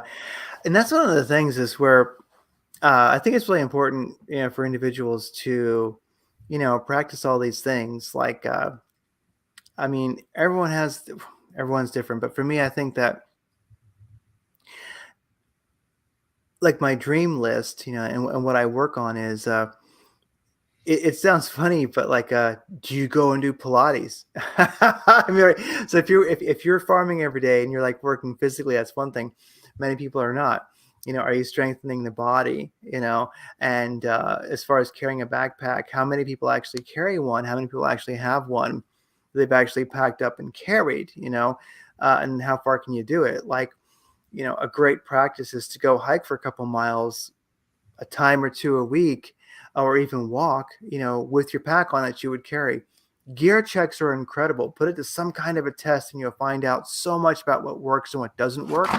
What hasn't been tested most likely won't work. So mobility is a great thing. And then actually, gear checking, all that kind of fun prepper stuff. Like how many people actually, here's a fun one for the weekend, turn your power off at the breaker. You know what I mean? And spend the weekend without power. It'll be a little bit annoying. Can I get the generator out after I do that? And yeah, you can get the generator out. You know what I mean? And then your neighbors, if you live near people, are going to be complaining because it's loud. Then you find out how much gas it needs. All these things can be fun now. They can be fun exercises because really, what you haven't tested, what you haven't tried, when you need it, most likely won't work. So even that bag you want to carry, go hike. Get out there and go hiking with it. Give it a try. And you'll find out that, wow, all I really need is like my fold up AR7 trail mix and water. You know what I mean? That's all I really needed. Everything else is just dead weight. And then of course, gosh, fire making material, Mylar small tents, Mylar sleeping bag, like, I've been working for years on kind of streamlining my little go bag that I would carry. And, it's still an ongoing process, getting that go bag ready. So yeah, mobility very well may be wealth, something to be mobile in, and then also having that ability to be mobile. And there's so many aspects to that, but, so right now we're kind of seeing how the PSYOP machine is on full speed. And I think one of the things that's important I'd ask, is how do you keep yourself sane? Because a good practice I've gotten into recently really is staying sane in the midst of the PSYOP machine, and I think that I think you're in a very good spot because you've got enough, you have a lot of tangible, very real things to work on every day that really the PSYOP machine is something you can kind of just see in the peripheral. Yeah. Well, it's still, I have to delve into it to produce my content, but I would challenge that people out there too. Speaking of backpacks, a lot of your backpacking usage is going to be, you're going to go out empty and you're going to go to your destination. You're going to fill up and get your supplies, then hump it back to your place where you're at. So try that for a minute. Go out empty on your backpack, walk to your store, purchase everything, and then try to walk back. It's not like you're going to walk full over to the store and then walk fuller back from the store. You're going to go empty pretty much. And all you're going to have is like a bottle of water on the trail mix to get you to your destination. But then once you fill it up and you realize like how much you can hump or how the straps don't fit right or things are awkward, and then, how do you really get it to fit? And then, try that just to go buy like cans of whatever, your water, go fill up at the supermarket and see if you can walk back. It doesn't even, maybe have somebody park 2 miles down the road. Okay, I'm going to meet you. But then you start to learn how to walk on the side of the roads and how to jump over things and see shortcuts. You don't have to walk all the way around to turn on the corner, just cut through the field. Then you need to learn about insect protection because down here, there's a lot of nasty biting insects and weeds, but to save that extra, eighth of a mile, if you cut through a field, you're going to want to do that. But then you're going to have to think about all the nasty biting insects and things too. But the more you practice it, the better you're going to get at, finding the terrain and getting the shortest distance between point A to point B. Learning all about ditches and sides of roads and, these sort of things and different kind of fields and what kind of brush you can get through or what kind you cannot, where the swampy areas might be, where they're not, going across farm fields looking for dogs. And there's going to be threats out there too. It's not like you're just going to be cruising. So you're going to have to be hyper aware when your bag's full, but you could practice it, again, go in the supermarket, buy it, and have somebody, wait for you 2 miles down the road and see how long it takes you to get there and how tired your shoulders will be if you don't practice this. I don't know, maybe that's a little too much to ask, but I mean, that'd be a great one. Even if it's a half mile or a mile, just do whatever your range is and really see how difficult it is to carry 20, 25 pounds of food in your bag and how it moves or doesn't sit right against your back or something's poking you, which I always hated when something poking you in the back. And just see how it works and do it as an experiment. Everybody take a turn at it, No, it's absolutely true. It's absolutely true. And it can be kind of fun. And something I like doing is, grabbing the go bag, the backpack, and walking around your neighborhood, walking around the area that you live in, because it's fun to learn. And like one of the things about my area here, I know every alley, every ditch, every like if I had to get across town, without anybody seeing me, I could do it. Mm-hmm. I know how to go between places where cars can't follow me, all that kind of stuff. So I know it may be a weird way of thinking for many people, but like really it can be very, very fun. Grab your go bag, and just go hike your area. And maybe you might want to drive over here, drive over there, whatever, but learn your area because it's fun. And then also you can start finding wild edibles in your area. You can find, you name it, so really like in my area, that I could easily, walk within a day, the desert, contrary to many people's assumptions, which is fine because it looks like a desolate wasteland, it rains food. And especially here within, the Phoenix, Scottsdale area and the desert surrounding it, I can go all over this place and nobody would see me. So I know every alley, every ditch, you know what I mean? And people may not realize it, but that may one day be more of a superpower than you might imagine. So, and it's fun to learn. It's a neat thing to learn about where you live. It's fun. Our ancestors knew, I guarantee you that. Yeah. And another thing about carrying things on your back, we found these 3-gallon water bottles that are square. Yes. And you can stack them on top of each other. So remember, 8 pounds approximately is 1 gallon of water. So 8 times 3 is like 25 pounds. It's about, right at the edge of being comfortable and too heavy. And it fits right in your backpack. It goes square in there. So if you have to come back with a large amount of money, just, or a large amount of water, excuse me, just put that right in your backpack, seal it up, and you're walking as one unit. You need to keep that sucker completely full so it doesn't slosh around. But, I encourage you to walk with 25 pounds of water in a 3-gallon bottle in the back of your backpack too, and see how that is. We found those at Rural King. And knowing your terrain too, okay, well, you might be walking around but is the area safe where you're walking around? Cities and countryside, same, but different. There's parts down here, you don't walk on people's land. There's this place down here that's well known for having gold claims on the creeks from way back in the day, and people still own those claims. You don't go walk there, period. Your car breaks down, you stand on the road, you wait. You don't walk anywhere around there where the gold mining claims are. It's a well-known. You go in there, you don't come out. The rules are set, they're clean. But somebody who didn't know that just broke down, was just trying to transfer from point A to point. Well, I can see on the map here, it shows that there's something over that mountain. Or there's one hill. We just walk through there and around there. You might not make it. And the same thing, in cities too, like really where are the safe and the dangerous areas of a city? They got ghettos and things, and there's going to be all kind of opportunists during these downtimes. If it really gets that bad, where you're going to need to cruise around like we're talking about, opportunists are going to be out there. So, some areas that are safe now might be more dangerous, but the dangerous areas could be like just seriously dangerous areas. I don't know. I haven't really done it in the city too much, but I can, get around here on foot pretty good. Probably stronger and on the legs than a lot of people, because I just use them all the time. Even to go down and get to the chickens, it takes me 3 or 4 minutes to walk down to go to the chickens. And then I got to walk 3 to 4 minutes uphill. And we do that a couple, 3, 4, 5 times a day to go check chickens and, go around the fence one time. It'll take you about, 10 minutes to walk the fence perimeter just in the front yard here. I mean, it's up and down 2 hills. You go down to the bottom of the hill where the wine vines are, and then you're coming back up the hill, and it's a good 1,000 feet each direction. If you do one spin around, and you're looking at 4,000 plus feet and some. So, get the exercise. Yeah.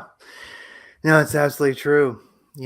Mobility, fitness, all these things, they're all really, really important in the times we have ahead. It definitely is. Well, one of the things that I was going to mention is there's a podcast you were on recently, and you're talking about the cycles of and it's funny. I saw this interesting character, Bashar. Everyone knows Bashar. If you're New Agey at all, you know Bashar. He's been channeling the aliens for a long time. And whether he's whatever's going on with him, he's definitely tuned into some kind of truth. And one of the things he was saying, and I found it right before we were chatting, and it kind of corresponded to something that you were talking about in a previous podcast where it's called Bashar, the End of Atlantis. I'll link it in the show notes. But he mentions like October 31st, November 1st, November 2nd, like about 12,800 years ago, or about 10,800 BC was our last kind of major Earth change when Atlantis ended. And he was saying that that's actually coming again, like big Earth changes. About the time you were talking about on that podcast recently, was that like 2023 or 2024 or something like that? We had the planetary lineup. Yeah, that is. That's funny because it's October 24th of 2024. It's actually October 23rd with the most precise alignment in the second magnetic field that we can achieve during this cycle in the last 2,000 years. October 23rd, 2024. Yeah, and so I'm gonna listen to his podcast, the little chat he did again. But like I say, anybody I'll link to it in the show notes so people can listen to it. But Bashar's been around forever. And, one might think, is he really channeling space people from the future? Doesn't really matter. One way or the other, he taps into some wild truths and wild information. And people can listen to that because, it corresponds to some of the things that you were saying. So these big cycles upon cycles are definitely, along with this 2,000-year cycle that we have going on right now, coming to a close, coming to a change. There's a lot of cycles. So, make ready, people. But other than that. Yeah, because really, you were more on the Aquarian ending, moving into, remember when the conjunction of, what was it? Jupiter and Saturn, when they got within a couple degree arc of each other, started to look almost like one single giant planet together. They were a couple minutes off of each other there. that was the ending and the official entry into Aquarius a couple of years ago. It was in 2020 at the end of the year there. Yeah. But you're more versed on that than I understand the celestials, but you understand the energetic flow within the celestial placements of where we are. Like literally, the orbits are where we sit in the heavens, and that's the astronomy edge of it.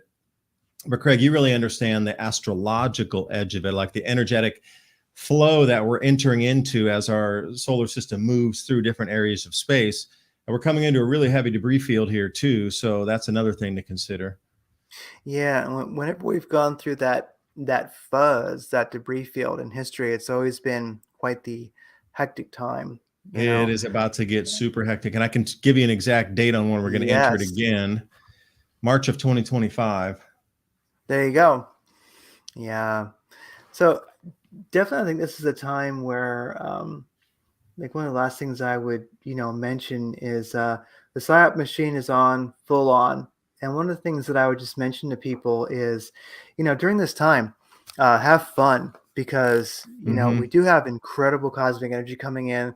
Like right now, this is a time for enlightenment, or a lot like the Rudolf Steiner scholars and things like that are talking about.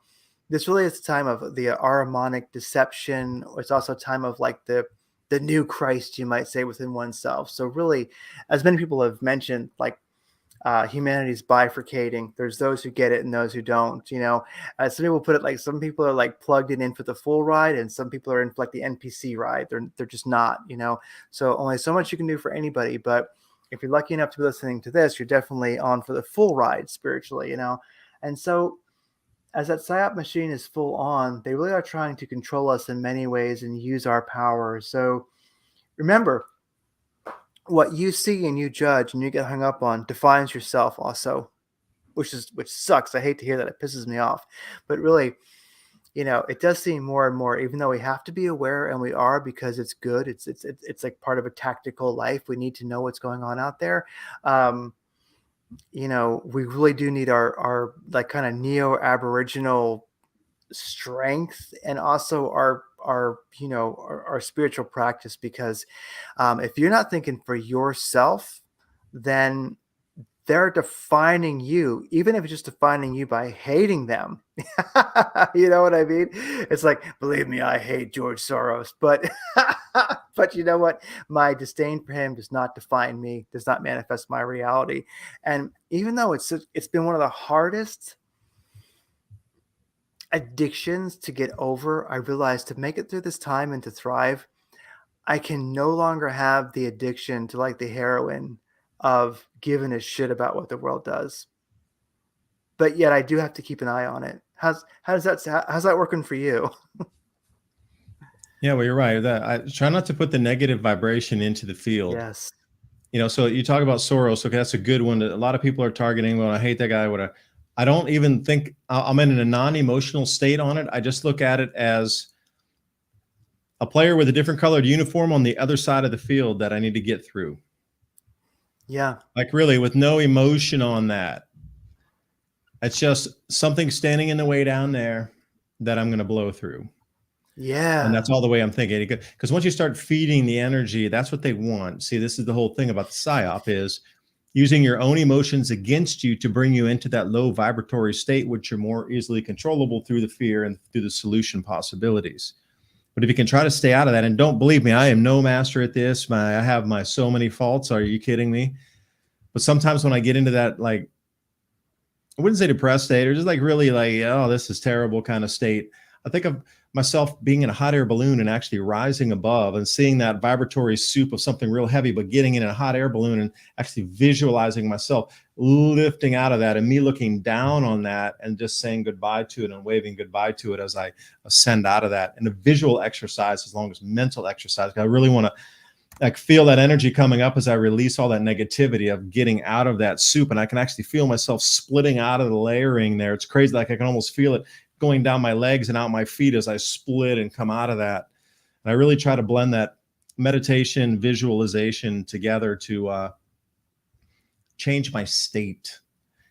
And that's Change the your biggest state. thing too, is changing your state and trying to get out of that good and bad, because it is what it is. It is what it is, through the course of just this dimension existing, this duality between light and dark has been here since the beginning. So and once you start to quantify it and involve yourself emotionally into it, that's just not good for anybody. If we could all, in unison, all 8 billion people just divest from the emotion on that side of things, I think there would be an instantaneous change in our physical reality. It'd be like almost an eye blink and we'd be in a different world.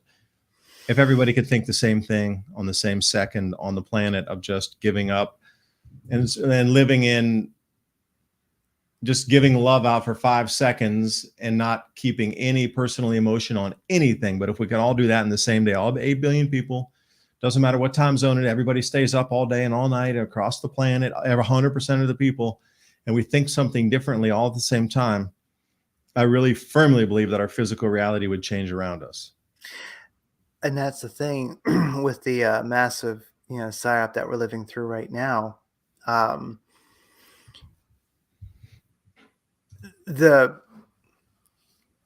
mega psychopaths, they know that, and so in a sense they know how to manipulate. So in a sense, when they make you angry at them, they're causing you to manifest that reality, and so ultimately, like I say, it's like giving up heroin. I'm sure giving up heroin is probably harder, but I'm not sure. It's at No, I least never harder. tried. Yeah, I've never tried, so I'm kind of just guessing, but I mean, it's at least harder than giving up smoking. How about that? Like, to let go, to realize that that's the world of Caesar. You see it, you realize it, you can measure it once in a while, but you got to have your your inner source and live from there. So that's the thing. That's kind of, I think the key right now really is just to be manifesting your state, your reality, because the thing is that every individual, like, as I forget the biblical line exactly, but it says, all are called one by one. So the thing is, I think that in the world right now, many are called, many are there. Like, every instant is your new manifestation. Ultimately, you're creating this reality, and so I think enough people, this reality is bifurcating, it's splitting, and enough people are manifesting their beautiful state, this beautiful vision. They're becoming aware, alive, and then many people, they're not, but there's a split, and that's just the way it is. And so the thing is that you're mentioning everybody thinking one moment, and then we have this utopia, and yeah, you're right. But I think the thing is that, and this is what's causing the massive psyop, why we have so much turbulence in the world right now, is that so many people are flickering in and out, and then so many people are staying in those better states that, I don't know where it's all going to end up, but there's a lot of people going in the direction that we're going in, and it does seem like, for me, a whole let go of the, you got to own your own mind, own your own thoughts, manifest your own states, and just kind of like F them, keep an eye on them because they're dangerous, but let it go. We got to let it go. You got to let it go. Yeah, the magnetosphere changes too. And, I talk ad nauseum about perception of what you see visually and auditory will change as we move through these magnetic field changes.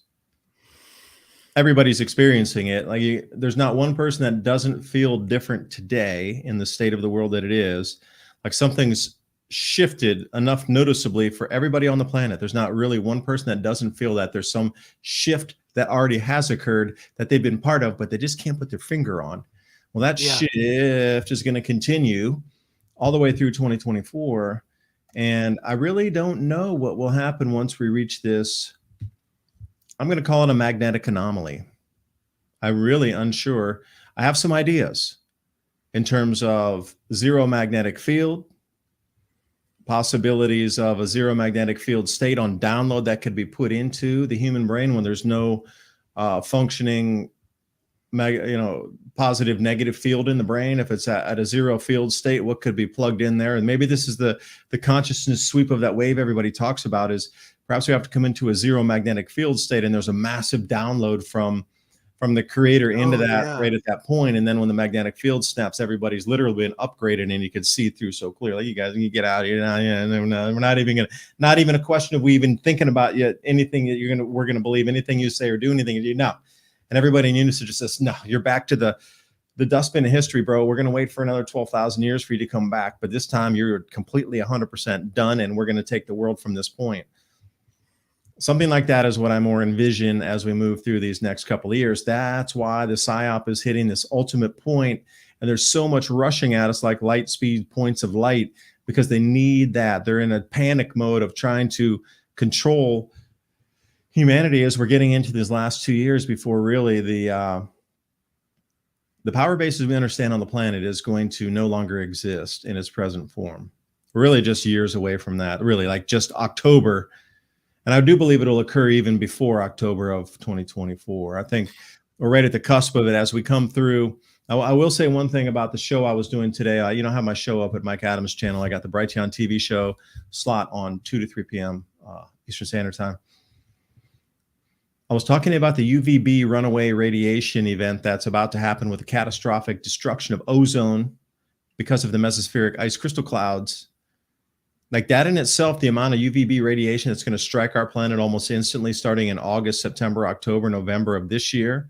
There's going to be a catastrophic runaway destruction ozone event in the southern hemisphere, where that ozone hole is going to widen from that to like that in months. And it'll be the biggest expansion of the ozone hole ever. It'll eclipse the 2000 low records, and you're going to watch some serious scientists shaking their heads going, what just happened? Because that Hunga Tonga eruption put 10% more moisture into the atmosphere. So we had 100% of available water vapor in the atmosphere. The Hunga Tonga eruption put 10%, but not just to the lower layer, blasted it up anywhere from 30 to 50 miles into the upper reaches of our atmosphere and saturated that with the most water that's ever been up there. That's a desert layer, basically. You're talking about a once in a 2,000-year flood going into the driest layer of our atmosphere and layering it with ice crystals where the breakdown of ozone occurs. It breaks down. It's chlorine and bromine that break the O3 ozone molecule down. It strips off one of the ions. You're left with the oxygen, and then that one atom of oxygen rebinds with the chlorine or the bromine to make different compounds that then recirculate through the atmosphere. But the only reason that can occur for the breakdown of ozone is if you have the crystal surface for that chemical reaction to occur. Now, what we have up there is something like a 15 sigma event of amount of water that was ejected into that in a single event. Everybody talks 6 sigma events, and you're more versed on what the actual metrics are in a 6 sigma event, but we're so far beyond that. We're like a 15 sigma difference here. We're talking like once in multi-thousand years or hundreds of millions of possibility percentages of one of this event occurring type of thing. So the breakdown in ozone is going to be runaway. So at the same time, the reason I'm explaining this is as the ozone breaks down, the ozone hole is going to widen, and it is going to allow a huge amount of UVB. There's going to be catastrophic sea ice melt, and there already is. I did the whole thing today. UVB striking sea ice surfaces is going to melt the ice faster. And also the crop destruction. I focused on barley, huge reductions of 18 to 34%, depending on what period that they are in the planting, the mid growth of the plant into its maturation phase, or getting close to the harvest date and the percentage losses on that. But the amount of UVB that's going to pound the planet, your radiation changes things. And Robert Felix, you and I, we both met him when we were up at LeakCon that one year. He's passed on. Great man. Yeah. He wrote that book, Evolutionary Leaps and Magnetic Reversals, or was it Magnetic Reversals and Evolutionary Leaps? But one of the main things he kept focusing on was this massive burst of UVB coming in to change the human DNA. And we're about to hit something similar on a very light version coming up here in about, 6 months? Yeah, crazy stuff. Yeah. So we got 6 months. I remember it's very amazing. That LeakCon that we were both at, that was quite it only seems to unfold as a very, very powerful moment. It really was. So it's really great to have met Robert Felix there. Whatever the title for his book is, it's his fault for making it so difficult to remember. I'll link to it in the show notes. But it really makes a point of, oh gosh, who else have I talked to? Oh, I forget. Sasha Stone. There's Dobler.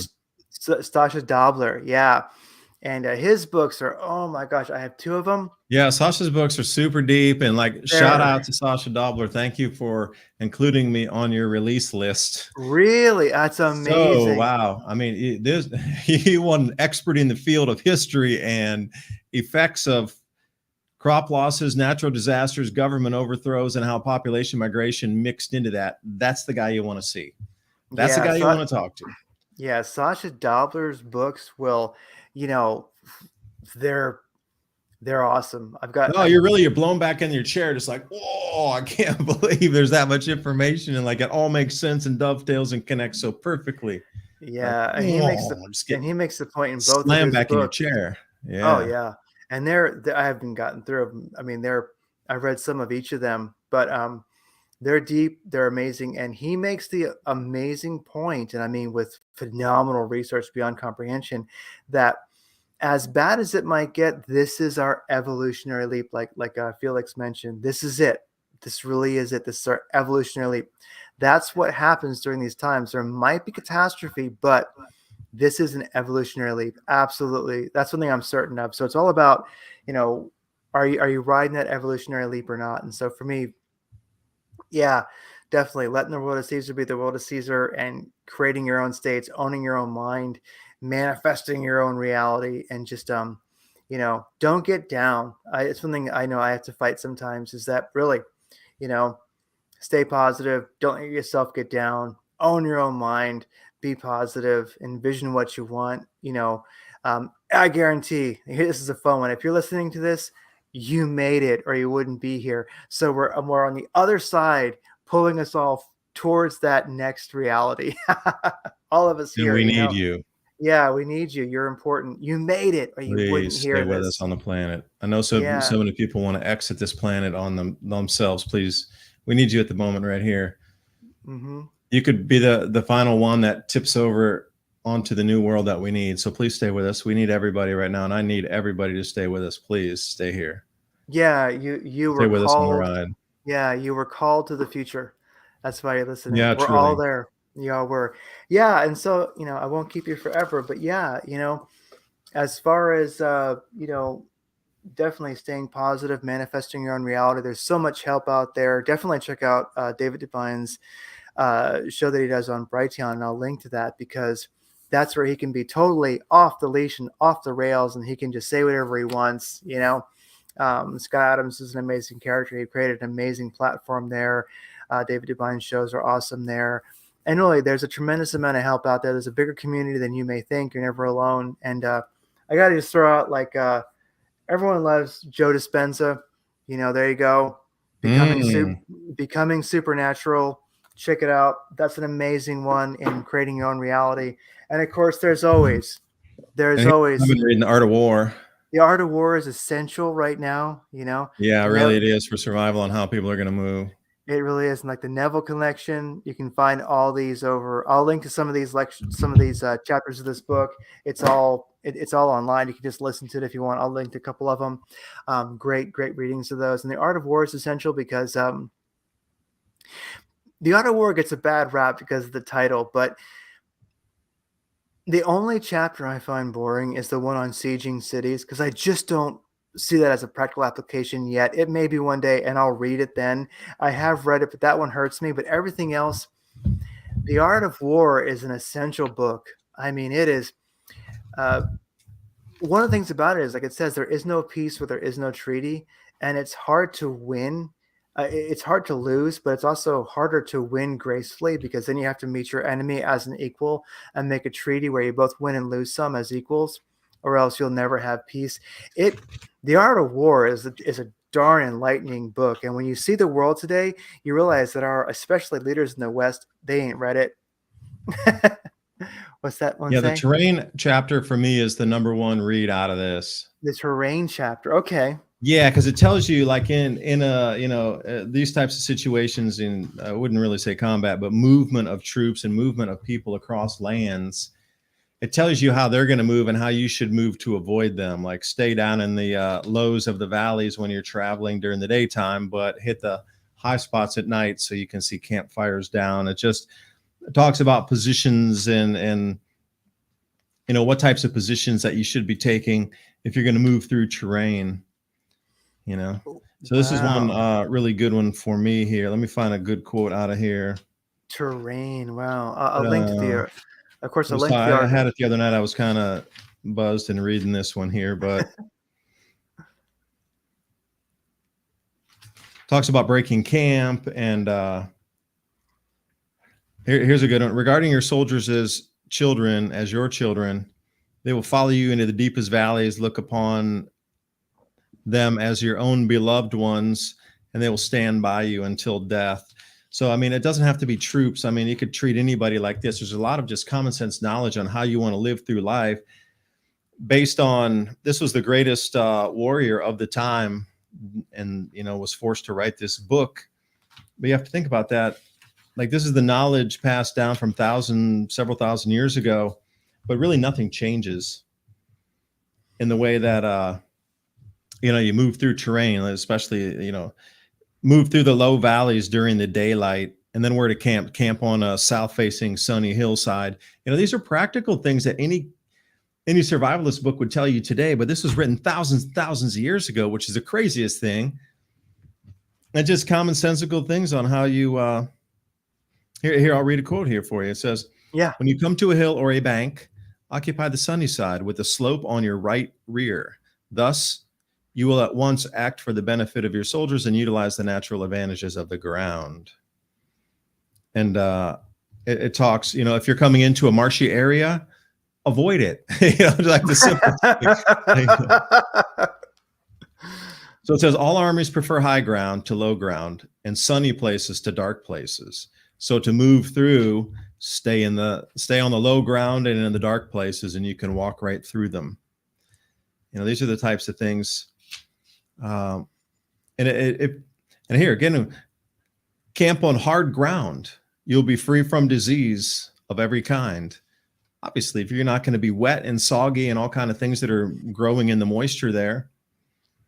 Here, this is what I was talking about. In crossing marshes, your sole concern should be getting over them quickly without any delay. And if forced to fight in a marsh, you should have water and grass near you and get your back to a clump of trees. Like, who would ever think to write such things? Like, come on now. Like marshes. If you're going to be walking from point A to point B, you might come into some marshy areas. Got snakes in there. Depends if you're really south. What else will be in there too? So this is the most practical book in terms of so many ways of thinking about life, how to treat people, how to have people stay with your belief and idea. And this is a good one. I'm also reading the book cover is right over on my shelf there, Think and Grow Rich by Napoleon Hill. Yes. That's one of my faves because I'm trying to manifest safety and abundance during this time. So I'm always writing down these different things that I can repeat in my head. Again, that's all about state. Yes. Bringing yourself out of that negative. Like sometimes when I notice I'm getting there, I just whip out one of the books and I'm like, I gotta get out of it and start reading, and then I get into the balloon and then I get out of there. Yeah, and states works for me, might not work for everybody, but that's just the way it is. The thing about Think and Grow Rich is one can certainly read it, and that has an incredible value, of course. But also you can get the Audible of Think and Grow Rich. You can listen to it, but also over on Brian Scott's channel, he read the book. He read the whole book, and it's like Audible quality. It's really, really good.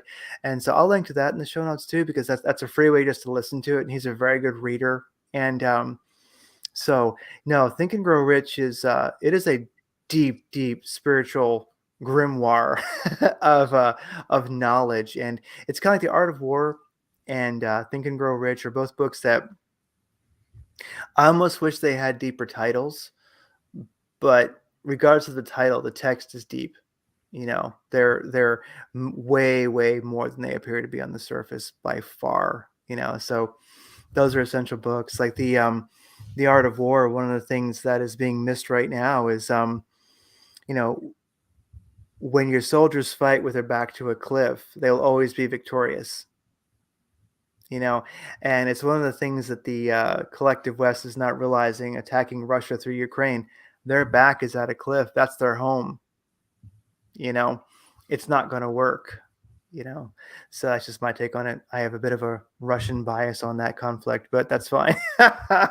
you know. Yeah, you're right. You start poking the bear over there. And then the Think and Grow Rich, you might change the title to how the biggest titans of industry through history have achieved all the goals. And, there's something like this, because it really is.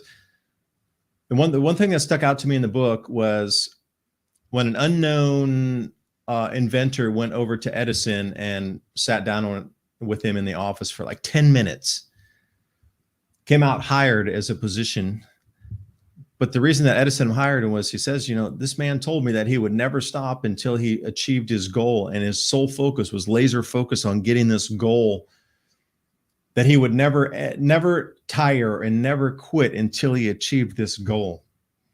And it's like, you can't find that in people. You can't pay them to think that way. This person walked in and guaranteed me that whatever it took for 2 years, 3 years, whatever, that we would achieve this goal. And that's the reason Edison hired him. And there's really a lot of validity in that, because unless your mind, heart is in that, and you will not stop. You are like the Terminator to get to your goal. Unless you think like that, you're not going to get there. And plus, you can't buy that. Yeah, you can't buy the it. belief, and you can't buy the action. Yeah, you could buy the action, but no, not the heart into the action. You could hire employees, but if their heart's not in it, if they're just there for the cash, and they might work a little extra, whatever. But the individual that's striking out on that never-ending pursuit of that goal, that's it. It's what got us to the moon. It really was, It's what got us to the moon. It definitely did. Yeah, that was the teleprompter, or the teletyper. And the whole thing about that was, the way he sold it was, everybody that he approached originally, you got to realize we're going back into when they were using typewriters, and people were stenographing on paper, and there was a faster way to do it with this machine. They're like, we'll put all the secretaries out of, when they were called secretaries back then, before administrative assistants in the book, it's dated. We'll put all the secretaries out of work, and we can't. Well, wait a second. Then you could have all that extra free time for your assistant to do something else to help you achieve a better goal, because the rudimentary things of just typing and stenographing something can be done with this new machine. It'll save you so much time. That extra person can be used for a different task. And that's the way he really sold this thing. And he became the #1 seller and got the entire United States distributorship for it, and ended up being Edison's partner there for this, because he reframed it versus, Think and Grow Rich. Yeah, there's a different chapter on every single titan of industry during the time, on how they interviewed them and how they achieved their goals. Yeah, that's the best part of the whole book, is reading through a chapter of history, in the early 1900s, mid 1920s, etc. But how do they achieve their goals? The biggest names you've ever heard of. He even sat down with Rockefeller and the oil company and all these other people and asked them how they manifested what there was in front of them. Wow. I need to refresh myself on that one. I have not looked through Think and Grow Rich in too many years. So, well, as we wrap things up, definitely we have some reading assignments, The Art of War. Yeah, I'm going to grade it all. I'm going to give you a happy face sticker. Yeah. Just email those PDFs to us. Yeah. So it's like Think and Grow Rich, Essential. I read that quite a long time ago. I know it had, I need to refresh myself on the power of that book, because I'm sure, you're going to, every time you read it, you're reading a new book, because you're growing. Every single time. Even picking this one up, even what I just read you, I'd kind of forgotten it, but it soaked in a little more. Yeah, The Art of War. Like I say, the title, it is what it is. But I'm telling you, it's an amazing book. I can quote it all day long.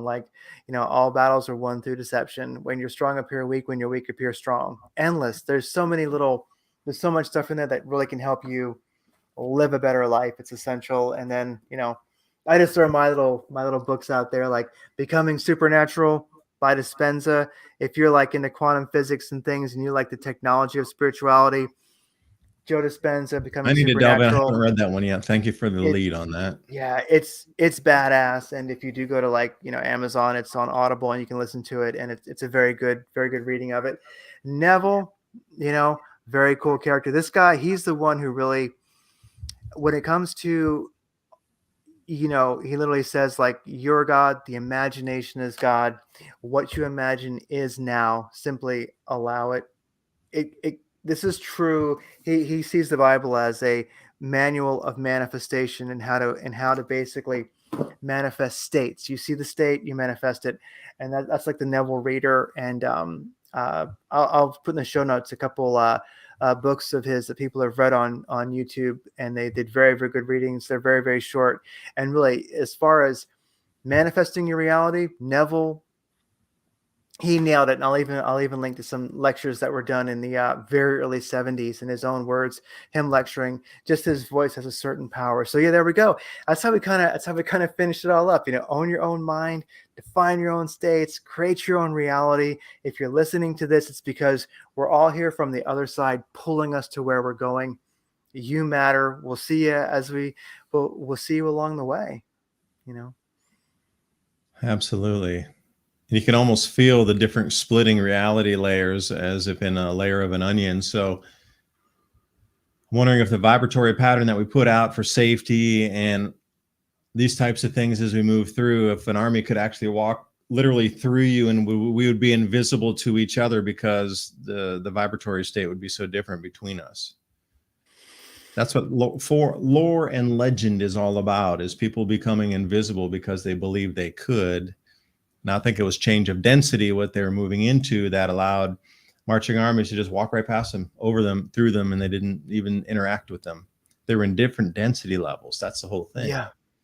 Yeah. So anyway, Yeah. Craig, thanks for letting me come on. I know. I'm Thanks for glad we being started on. with talking about the possibilities of ag destruction and moving into a real hopeful message at the very end here. That was uplifting for me too.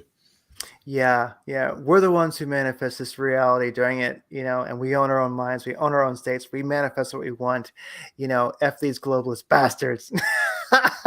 Hey, keep it positive, man. We need to use that energy to manifest versus giving it to them. Yeah, Save because that energy and use it for yourself. See, they're stealing your energy and your time and your life force. Keep it yeah, for yourself. keep it for yourself. I love it. All right, take care. Later. Bye. Bye.